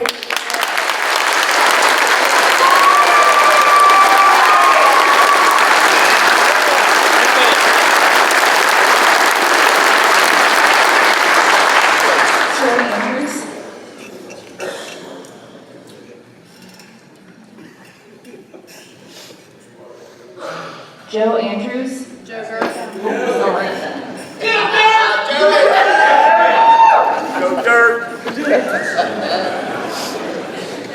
Good evening, Joe Andrews, 735 McGeth Farm Lane, Farm Royal. Not going to repeat what everyone else has repeated up here. Appreciate the fact you guys took time out of your evening to come here and accommodate all of us. Look, guns are scary. They're scary to people that don't know anything about it. We've made ourselves soft targets. We need to be proactive instead of reactive. Some of our problems are we've got these gun-free zones. We're not looking even past that. Let's think outside the box. How about a school bus? Oh, there's a target. Come on. There's ways that we can stop this gun violence, this mental health issue, without taking away guns. Let's get some intelligent people together, think about it, come up with some real answers, and let's go to Richmond. Other than that, have a good Christmas.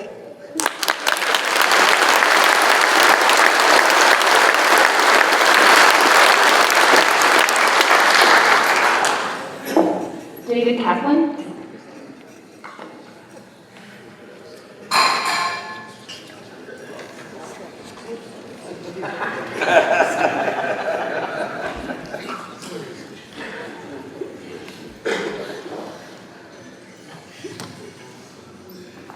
Text, structure, and history are the one things that I haven't really heard too much about tonight. And what I'm referring to is the method of judicial interpretation that the namesake of my law school would abide by, Nino Scalia. We look first to the text of the Second Amendment. What does it mean? Let's read it first. A well-written... Your name and address, please. David Andrew Kaplan, 1248 Western Lane. A well-regulated militia, comma, being necessary to the security of a free state, comma, the right of the people to keep and bear arms, comma, shall not be infringed. That is the text.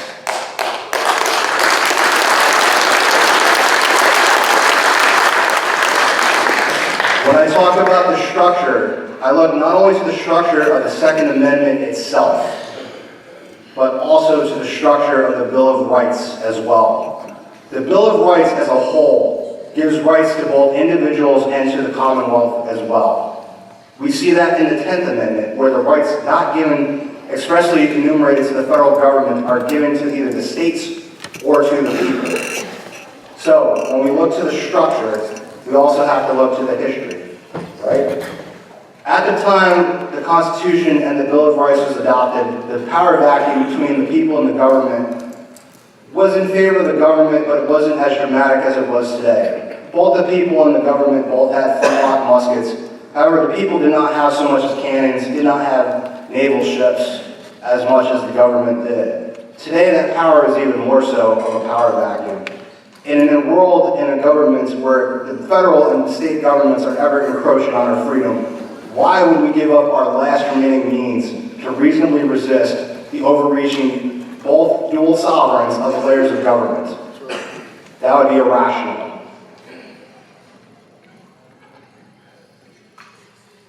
And so I ask that you support this resolution in going to Richmond. I will be there on January 20th with those of you. Also, I would also like to ask, who in here is the militia? I look to all of you!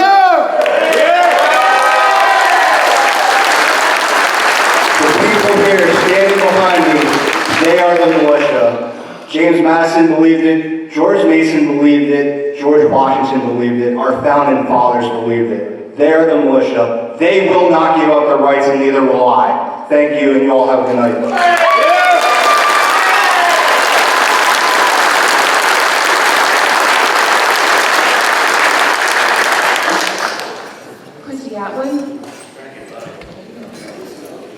Good evening, Christy Atwood, 1255 Pilgrims Way, Bentonville, Virginia.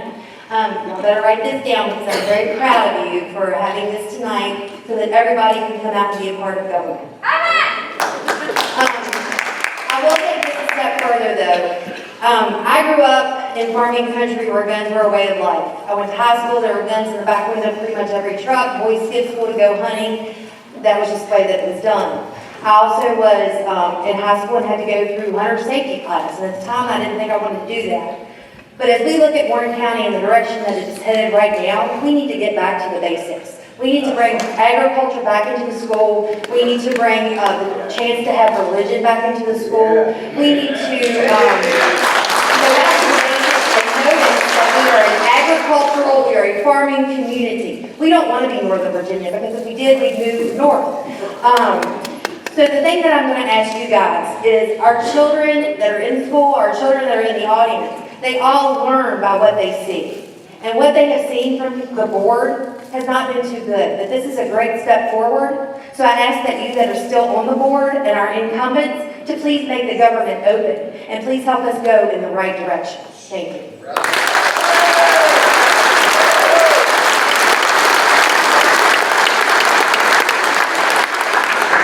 Alexander Gray.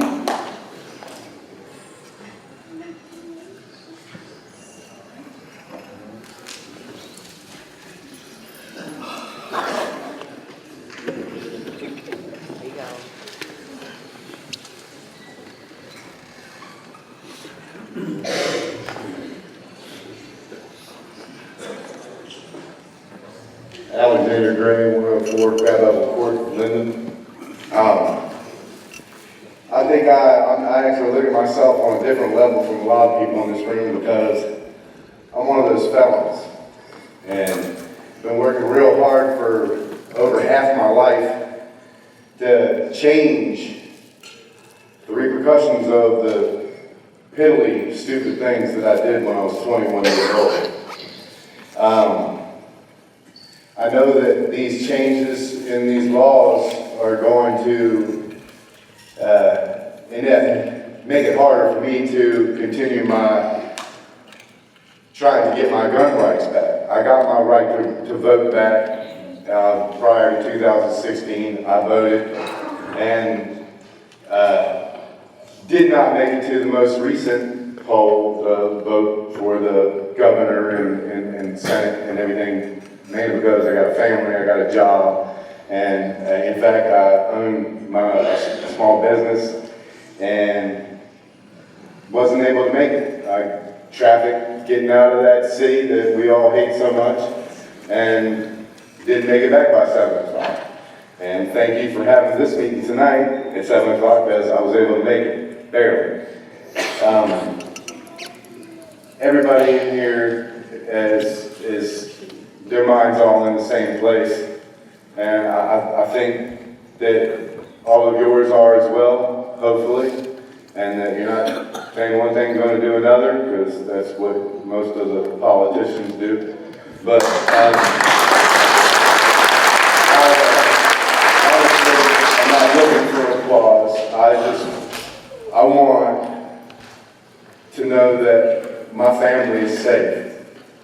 leave here and I go into that city every day, I'm gone for way longer than I'm at home with my kids and with my wife. And if my wife can't yield a gun, why?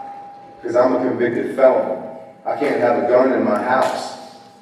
I gotta rely on the hopes that my neighbor is home, because he's not a convicted felon, and I know that I can rely, if she screams that him or another neighbor, and I just, I hope that there is some sort of resolution to all this, and that this is just some smoke screen to occupy our minds on one thing while they're off doing something else and all that. And you guys aren't sitting here wasting your time. We're not all sitting here wasting our time.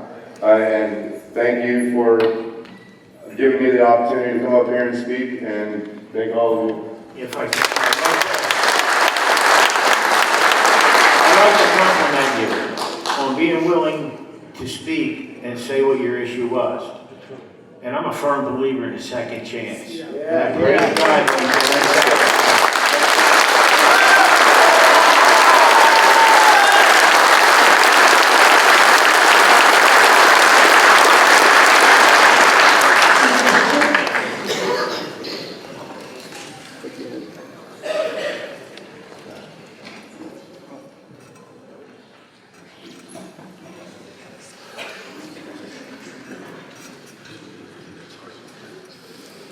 Steve Pritchett. Slow down.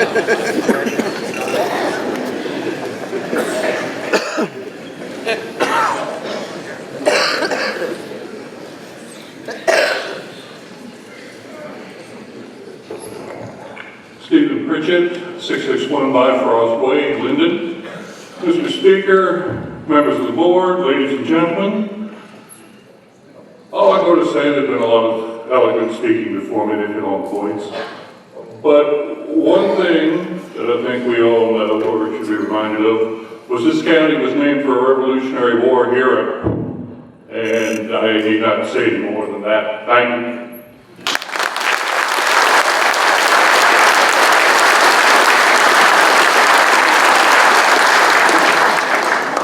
Kevin Kittinger.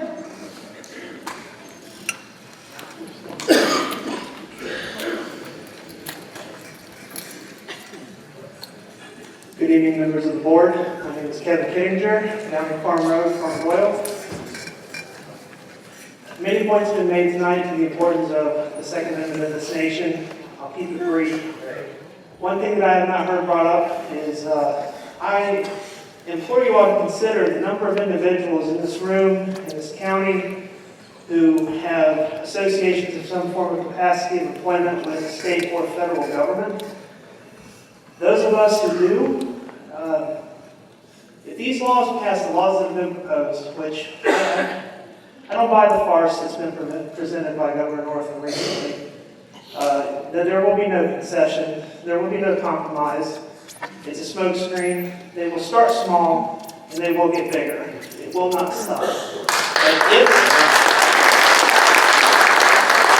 if these laws pass, those of us who have these weapons, that have the magazines that they wish to ban, when we are made felons, because we will not compromise, because we will not step down and be subservient to tyranny, we will become felons. And those of us in those capacities of employment will suddenly lose the ability to provide for our families, and you all lose your tax base that provides the services of this county.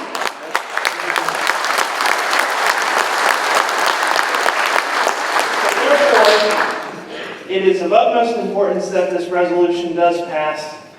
I am very happy to see that it appears that that does look to be the action that will be taken. This is a good step forward. There have been those who have said that it is symbolic. Our Attorney General has said that this has been nothing more than gun lobbies stirring up a bunch of people that are apparently too ignorant to look at the laws themselves and come to their own conclusions. I say that they are wrong, and I am glad to see this turnout. I am glad to see that this resolution will pass. I do pray that we are able to send a message to Richmond that we will not compromise and that we will not bend to their will. Thank you.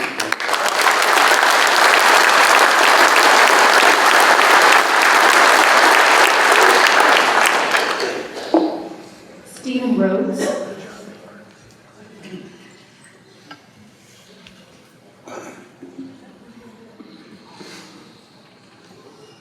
Stephen Rhodes.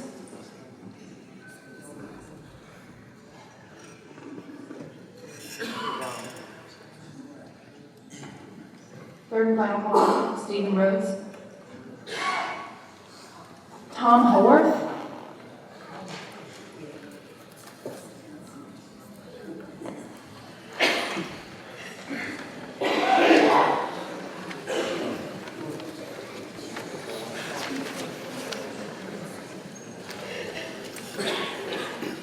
Good evening.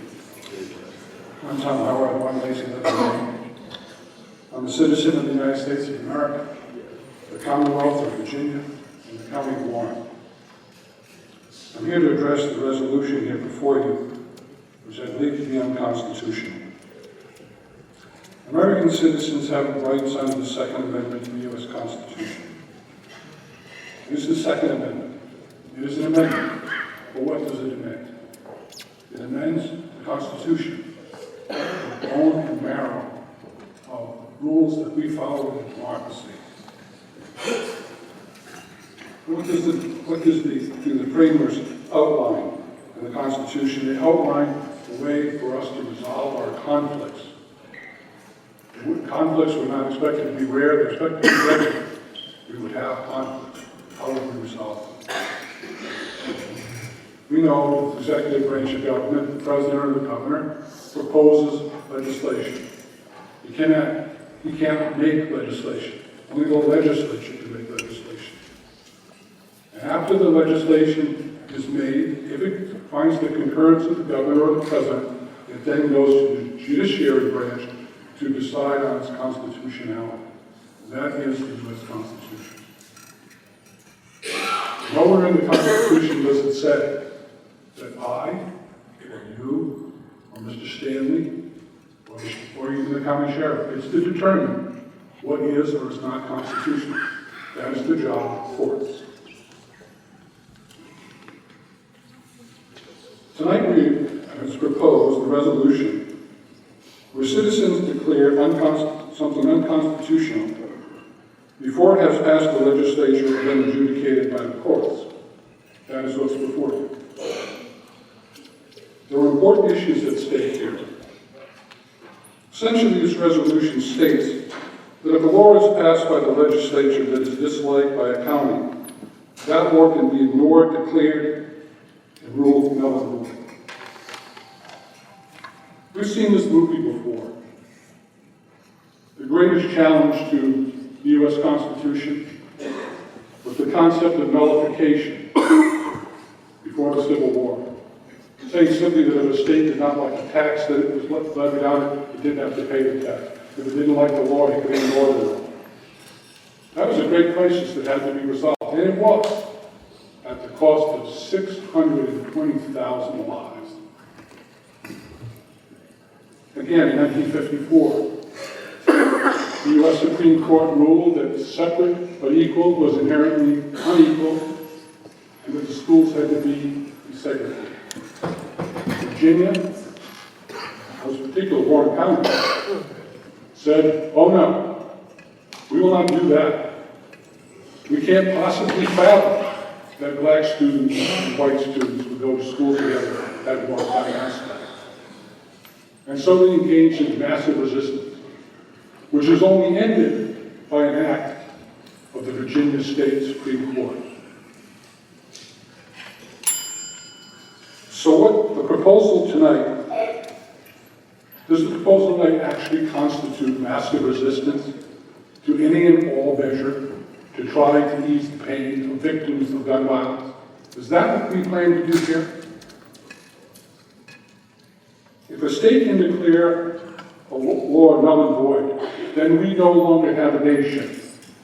If a county can declare the laws of the state of Virginia null and void, then we no longer have a Commonwealth. I urge you to trust the process outlined in the Constitution, because outside that process is not like democracy, but anarchy. I'm a person that has high regard for the goodness of the American people, I really do. And I believe we can do what Lyndon Johnson often asked us to do and reason together.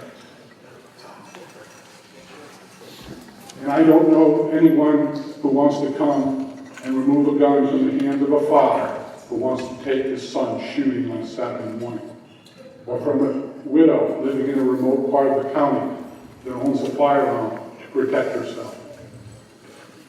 And I don't know many gun owners who would show a callous disregard for a mother and father who lost a child in an elementary school, or a son and daughter killed at home. I don't believe that. I believe we can reason together. I hope we'll take a deep breath and consider what we're really doing here tonight. Thank you.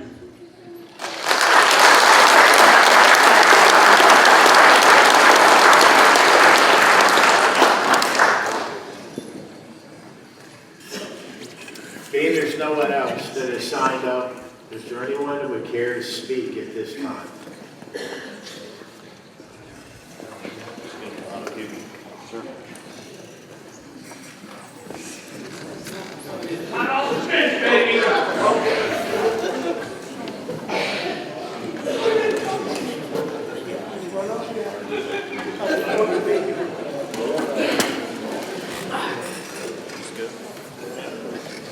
Good afternoon. My name is Oscar Oler. I reside at 572 High Ridge Road here in Front Royal. I first want to start off to say that we operate under a constitutional republic. And I wanted to just say that I've never been more proud to be a Virginian. Please address the board. And I've never been more proud to be a member of Warren County. Thank you all for being here.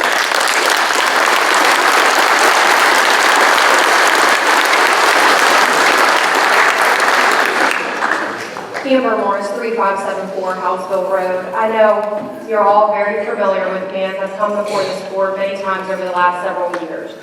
And I just want to come to you tonight to praise you for changing the date, the time, and the venue for this meeting that is extremely important.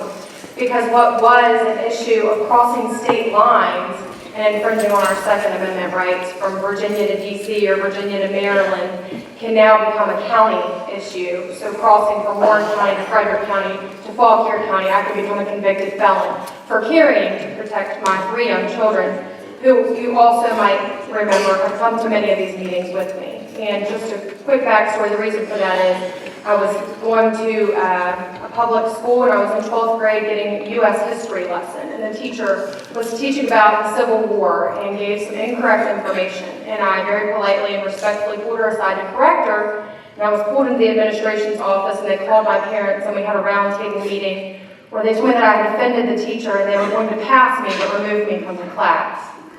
And my parents backed me when I said that was absolutely absurd that the administration would support me being indoctrinated.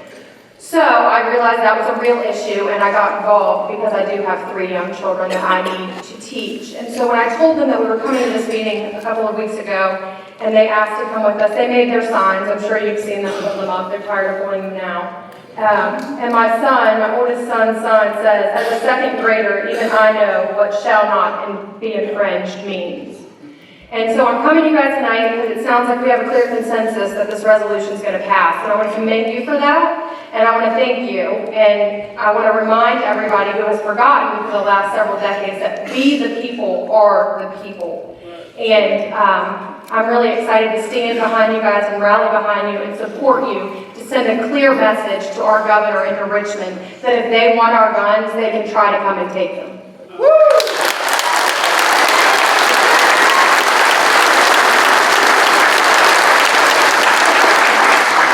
My name is Mike Baker. I live at 165 Lexington Lane, Front Royal. there's pretty much everything that I wanted to say was said. There's a couple of things. First of all, the gentleman about 3 people ago that spoke about how the Second Amendment sanctuary resolution that we're having here disrupts the rule of law and all of this. California's been doing it with sanctuary cities for illegal aliens for a decade probably now. And they're not getting any harder about breaking the rule of law when California is doing stuff like that. Go ahead and support that, but they'll come here and lecture us on our state of immigrants. So I apologize. I get kind of passionate when it's something that I believe in. Okay? I took the same oath you did. I took it in peacetime. I'm not a veteran of a war, praise God. I didn't have to go and fight and maybe die for my country. But if they had called me, I'd win. And that oath still stands. Another thing, and so I wanted to say that first, because I have a low tolerance for, I won't say the word. But also, there was mentioned by a couple of people here about people that have disabilities that are unable to protect themselves. I have a wife and a daughter that are both disabled. My wife has cerebral palsy and she's confined to a wheelchair. My daughter was hit by an 18-wheeler when she was 2 years old. She's missing part of her brain and one side of her body does not function properly. She will never reach any other height of maturity besides about, well, their doctors said like maybe 12. Okay? So they can't run. And they can't fight. Alright? They got one protector, and that's me.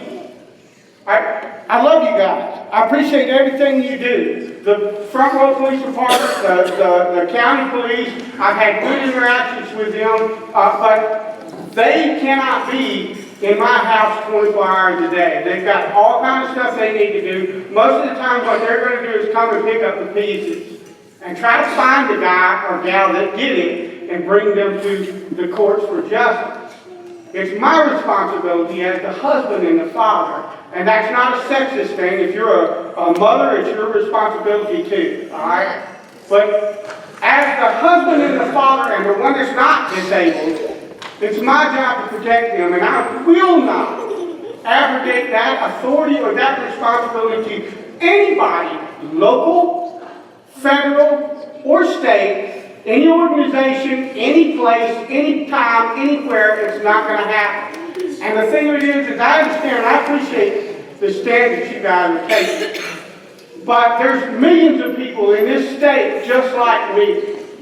I'm a law-abiding citizen. I'm a deacon. I'm a Sunday school teacher. I love the Lord, and I love this place. I love Front Royal. I came here 35 years ago, and this is where I want to die. This Front Royal. I love this place and the people in it. Having said that, like I said, there's millions of us and thousands of us here in Front Royal. And we can either stand up now and say, look, you know, you've gone too far. You need to see that you've gone too far. Or we can let Richmond and the rest that are in this country take our liberties away, and there'll be blood in the streets. And that's something nobody, if you're crazy, you might want to see it. But I don't want to see that. All right? I got too much to lose. Too many people I love. So, all right, I couldn't leave without speaking. Thank you.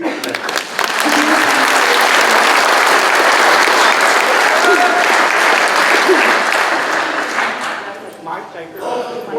Mike Taker. 165 Lexi.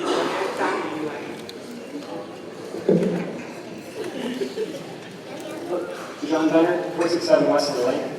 I'm a husband and a father. I have to get up in about 5.5 hours to go to work, but this is well worth me coming out. And I thank you for having that public hearing tonight instead of this morning. And I'm here because I believe in the Constitution of the United States. I didn't get a chance to serve, but I have 5 siblings who have served or currently serve in the U.S. military. But I feel it's my duty to be worth fighting for, to protect the freedom that they give us. And I don't feel it's right that people are slandering my fellow citizens and my neighbors, saying that they shouldn't carry a gun. Because these guys around me, everybody behind me, I think I'd trust them to have a gun. And I guarantee you that this county would be much, much safer if everybody carried a gun who was a law-abiding citizen. So, thank you very much.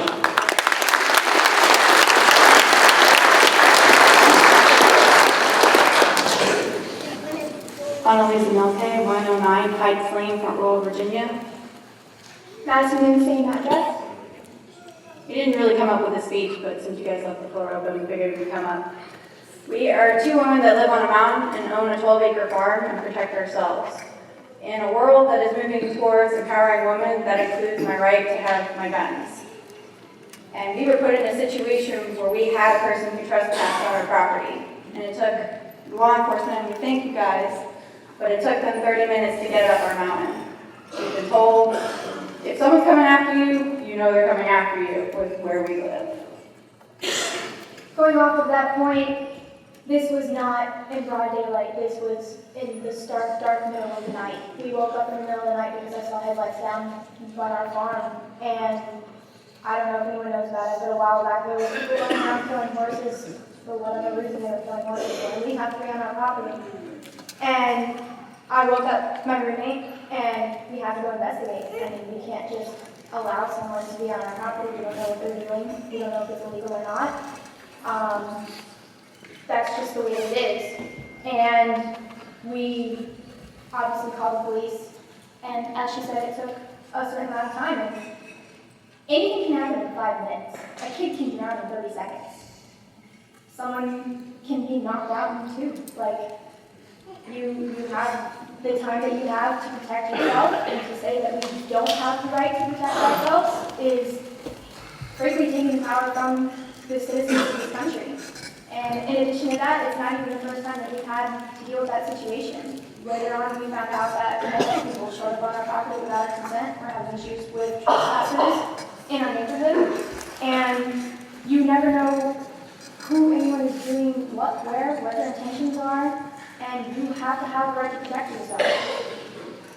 And unfortunately, it doesn't stop with just people. We have to protect against, if there's a bear, a rabid animal, a coyote, when we have livestock. Unfortunately, we're from Loudoun County, so if that gives any description of where we came from, they have denied their right for a sanctuary, and we're just hoping that it'll be ours.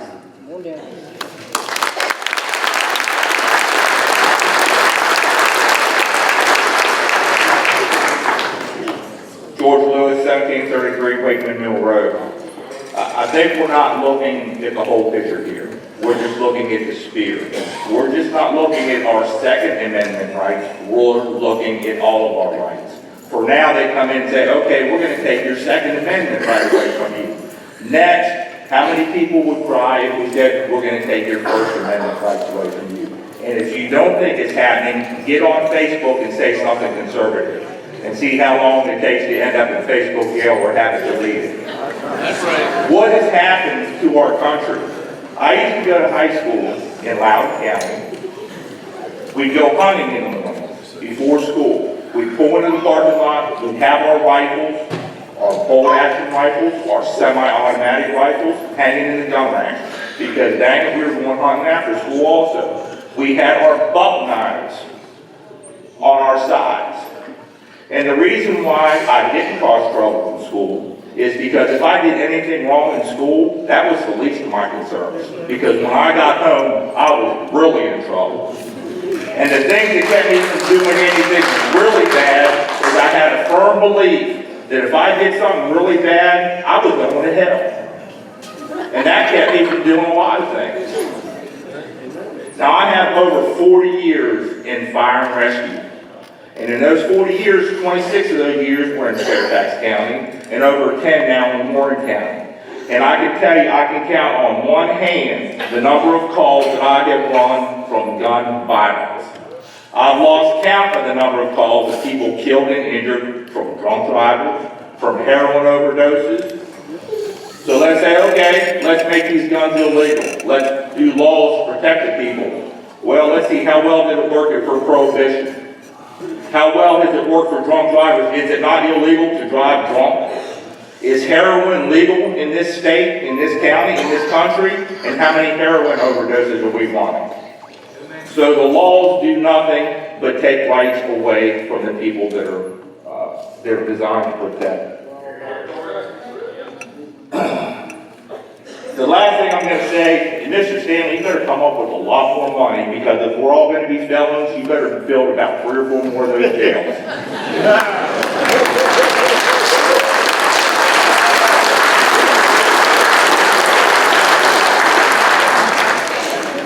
Hi, my name is Alex Thompson, 351 Young Farm Road, and I'm 14 years old. I have no qualification to be up here right now speaking to you all.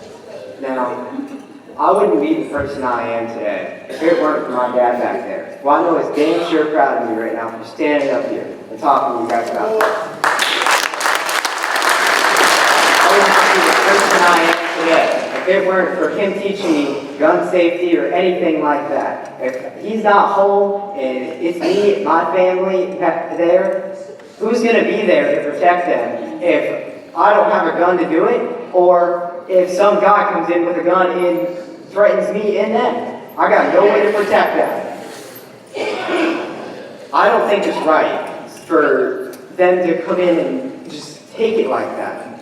There's so many things that are wrong with it, yeah, but you got to think of it as in people are going to lose their jobs. People are going to lose a lot of things because of this. And it's just, I don't know, because I don't think it's right. And I hope you guys think of this and think of how much stuff people can lose because of this. This is a serious issue, and please take it to heart. Thank you.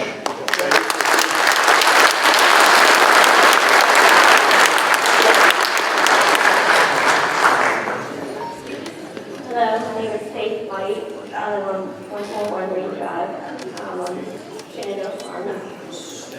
And never thought in a million years I'd be up here, but I am still carried from that forward in different states, like Virginia. When I was little, my dad taught me that he used to take his private practice. I want to do the same to my 3 daughters. I want to teach my daughters how to protect themselves if need be as an older. I want to teach them that guns are not a bad thing. People say that they are. I want to teach them how to have fun, target practice, go to the shooting range, If Northam has this way, my daughters won't know anything about it. I want them to be able to go hunting, I just want them to have what I had with my dad. I want them to have with me and my husband. And another thing, we live on the mountain. We have had things in the past. We had to install cameras on the house just to get video because the police do not get video. The only comfort I had was knowing that I had my firearm right there to protect me and my daughters if someone came in.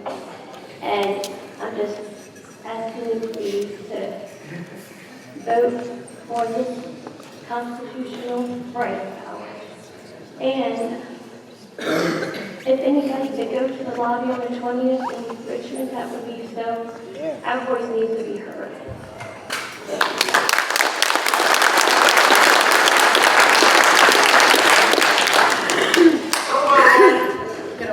Before I begin the book, see, this is why I do this.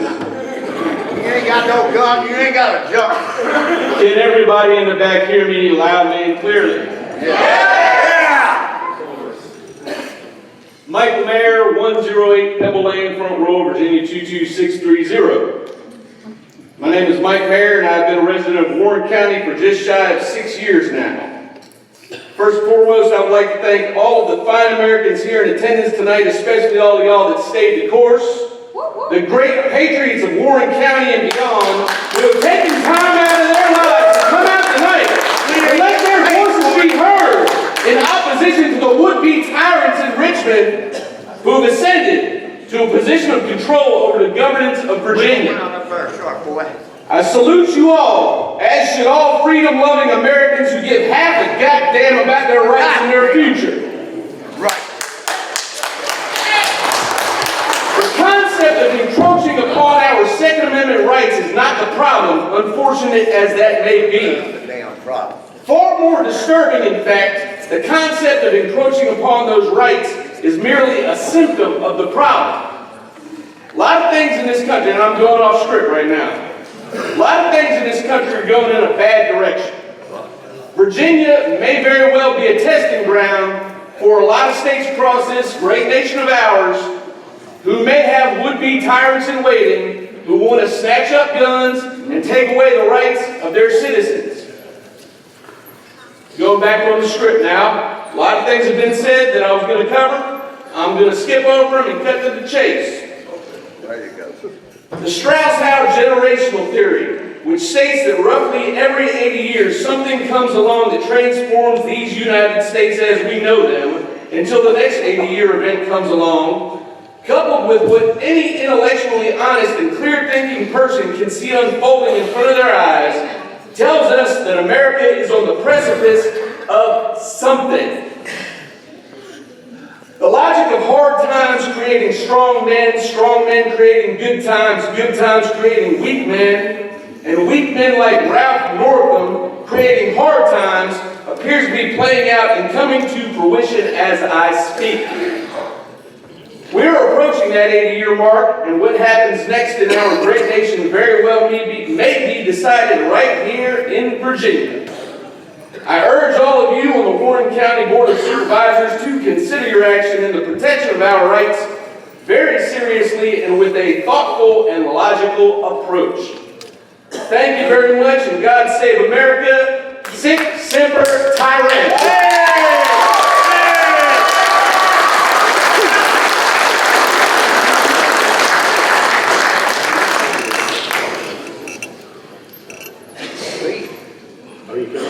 Yeah, I'm planning on you going out.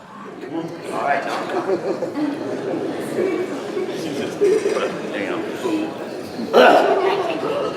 Harold Baggerly, 327 Liberty Hall Road, Front Royal, Virginia, 22630. You all understand that? All right, I'm gonna go ahead. All right. I noticed your slick being lawyer said here, it makes him smirks throughout this thing like he's snot. Cut his money off and you go to Rockingham County. I come on you like it is. We're not here to attack individuals, we're here for the Well, I Second ain't attacking him, I'm shining light on the dark. Just like the good book says. You believe the good book? Get in the light. Come out of the dark. Now, number one thing, I got a hell of a lot I could say, but these guys have said a whole lot of it before. I'm going to take you back to Europe. Adolf Hitler. What did he do? Number one thing he done, he gathered up every damn gun over there. The Germans couldn't even fight him back. He had a blitzkrieg war, he run over. The Polacks tried to fight him with pitchforks. He run through them, kill them. And the ones that he didn't kill with armor, he'd line them up in a damn blitz and shot them all. That's what you get when you don't have guns. Now I know all of y'all scholars, you should know history. And if you don't, by God, read it. You don't want to know. You only want to know what you want to know. Now wake up and smell the damn roses. And if you've got any damn questions, I'm here to answer. I'm not like y'all. Thank you all for your time. Wake the hell up and resign like you should do. Like tonight, and get the hell out. Get the hell out tonight. You can crack all the damn hammer you want. That boy.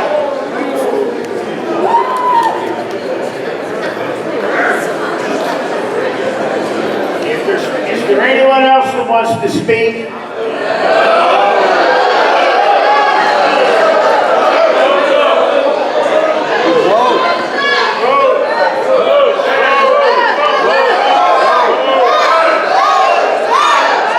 Everybody has a right to speak. We have two people standing here that want to speak. That will probably be the end of it. We should be respectful enough to allow that, please.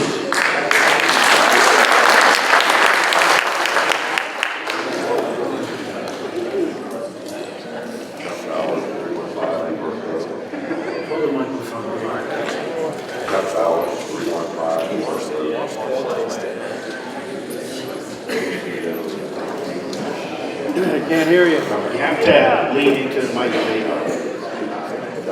We appreciate you. We appreciate your efforts.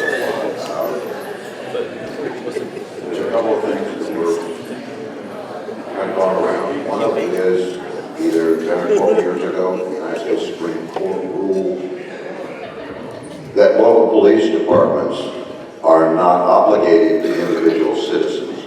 They are only obligated to the greater good of the community. We cannot count on them to be there in a crisis. They are not legally required to be. Now, most of them will do the best they can to get there. I have no problem with law enforcement. There's fantastic people. But the reality is, the only protection we have is each other.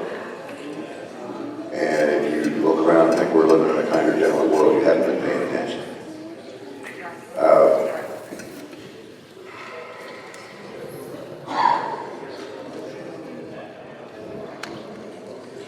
We have guarantees, as was spoken earlier, a protection of the rights that we acknowledged when we formed this country. There seems to be a lot of ways people are trying to get around that truth. We need to be careful. That's all I got to say.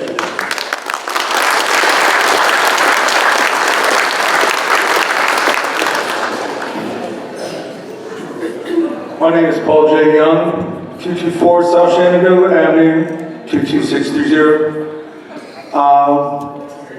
I've been in this wonderful county for 8 months, and I'm going to put my better judgment. Y'all will represent us well in Richmond. I don't have a script. Everybody covered everything pretty well, and I respect y'all, and I hope that you do a great job. That's all I have to say. Oh, one other thing real quick. The gentleman that was talking about his rights and all that, I've got to get my gun rights reinstated. But I was able to, but God bless y'all.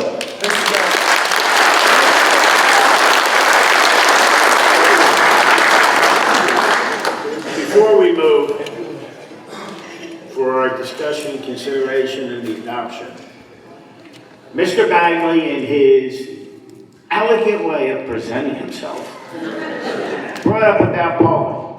There's a gentleman that I will respect to the day I go in my grave.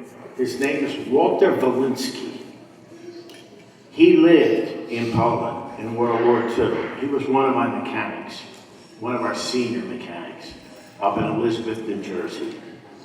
Walter would talk about not just the weapons being taken away, the guns, but they traced back, and he lost family because they kept a record of ammunition. So just the guns being registered isn't the whole answer.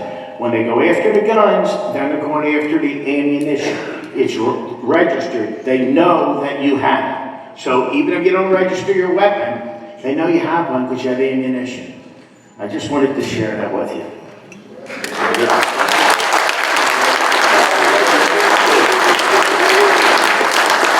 Mr. Chairman, I move for a resolution of the Board of Supervisors of Warren County declaring Warren County to be a Second Amendment sanctuary.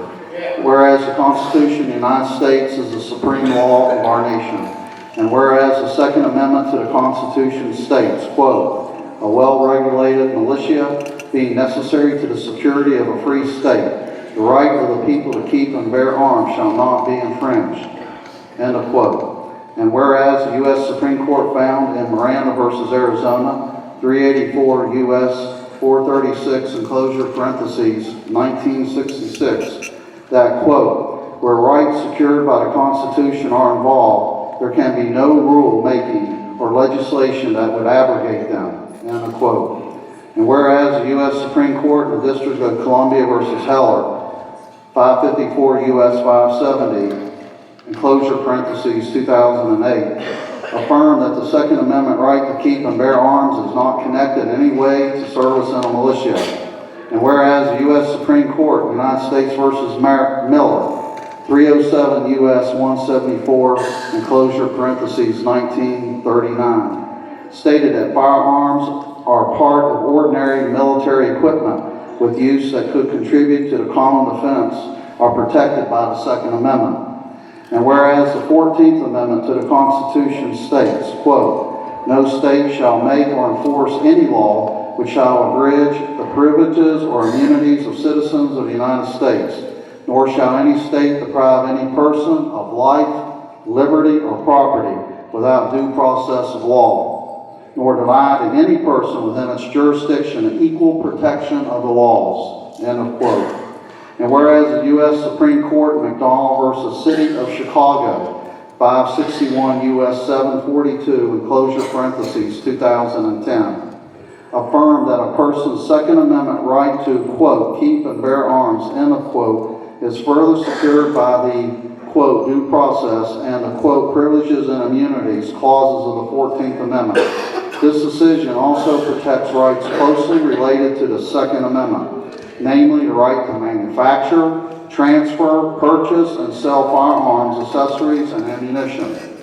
And whereas the 10th Amendment to the Constitution states, quote, the power is not delegated to the United States by the Constitution, nor prohibited by it to the states, are reserved to the states respectively, or to the people. End of quote. And whereas the U.S. Supreme Court found in Prince versus United States, 521 U.S. 898, enclosure parentheses, 1997, that the federal government cannot compel law enforcement officers of the states to enforce federal laws, as it would increase the power of the federal government far beyond that which the Constitution intended.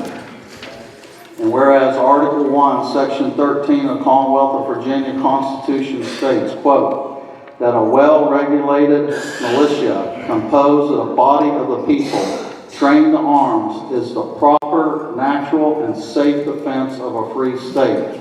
Therefore, the right of people to keep and bear arms shall not be infringed. End of quote. And whereas due to dual sovereignty of the U.S. Constitution, the federal government has no authority to enforce state laws, and states cannot be compelled to enforce federal laws. And whereas the last protectors of the U.S. Constitution are the county sheriffs, and quote, we the people of the United States of America, end of quote, and our ability to fulfill that role successfully rests on our Second Amendment rights. Whereas the Warren County Board of Supervisors wishes to express opposition to any law that would unconstitutionally restrict the rights of the citizens of Warren County to keep and bear arms. And whereas certain legislation that has or may be introduced in the Virginia General Assembly, and certain legislation which has or may be introduced in the United States Congress could have the effect of infringing on the rights of law-abiding citizens to keep and bear arms, as guaranteed by the Second Amendment to the United States Constitution and Article 1, Section 13 of the Constitution of Virginia.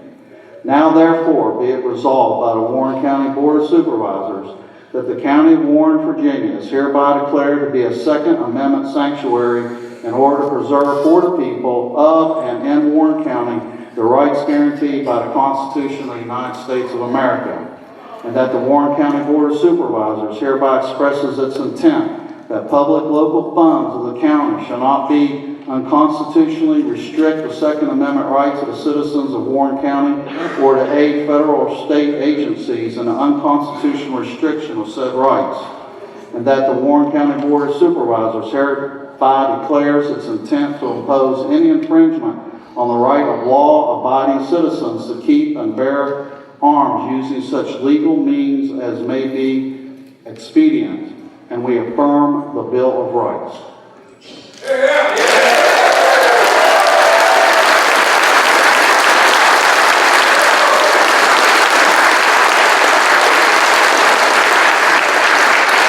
Can we have a motion, please? That was the motion. That was your motion. Can we have a second? Second, Mr. Fox. Thank you. So now, can we have a roll call on this? Discussion? Is there any discussion?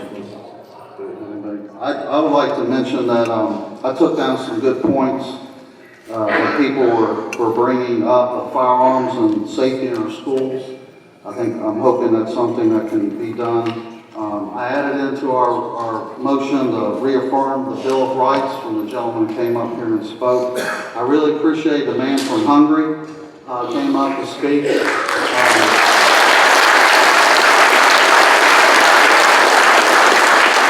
My mother-in-law was born in Hungary and was a babe in arms. They came through the New York Harbor and they experienced exactly what you were talking about, sir. That's why I stood up to applaud you.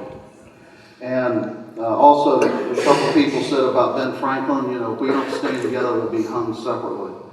I would like to say that when I was a child growing up too, that also many of what you all recognize, you know, in my neighborhood, we had a school, a little elementary school. There was no fence around the school. People could just come in at any time, go to the principal's office. There was never a problem.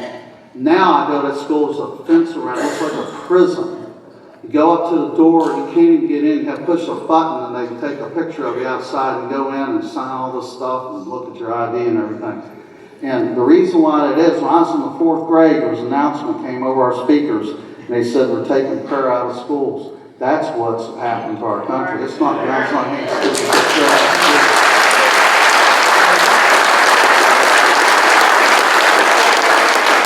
Secondly, we've taken God out of our country. That's why people have mental illnesses and stuff, because they don't know who their creator is and they don't know how to get out of themselves to know who that is. And I'd like to just repeat what Patrick Henry said, give me liberty or give me death.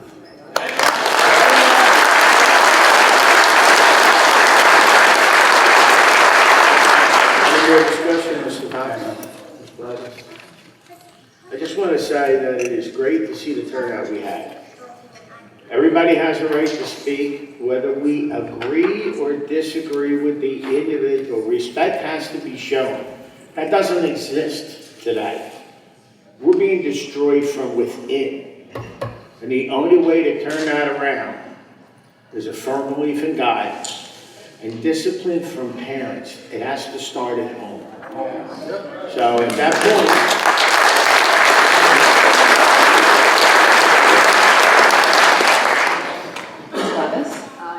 Mr. Chairman? Aye. Mr. Sayre? Aye. Mr. Fox? Aye. And if I may, Mr. Carter has sent the email that he has a family medical emergency, and he voted yes. So if everyone would be so willing to allow it to be added to the record, it would show unanimous from all of us. If I may,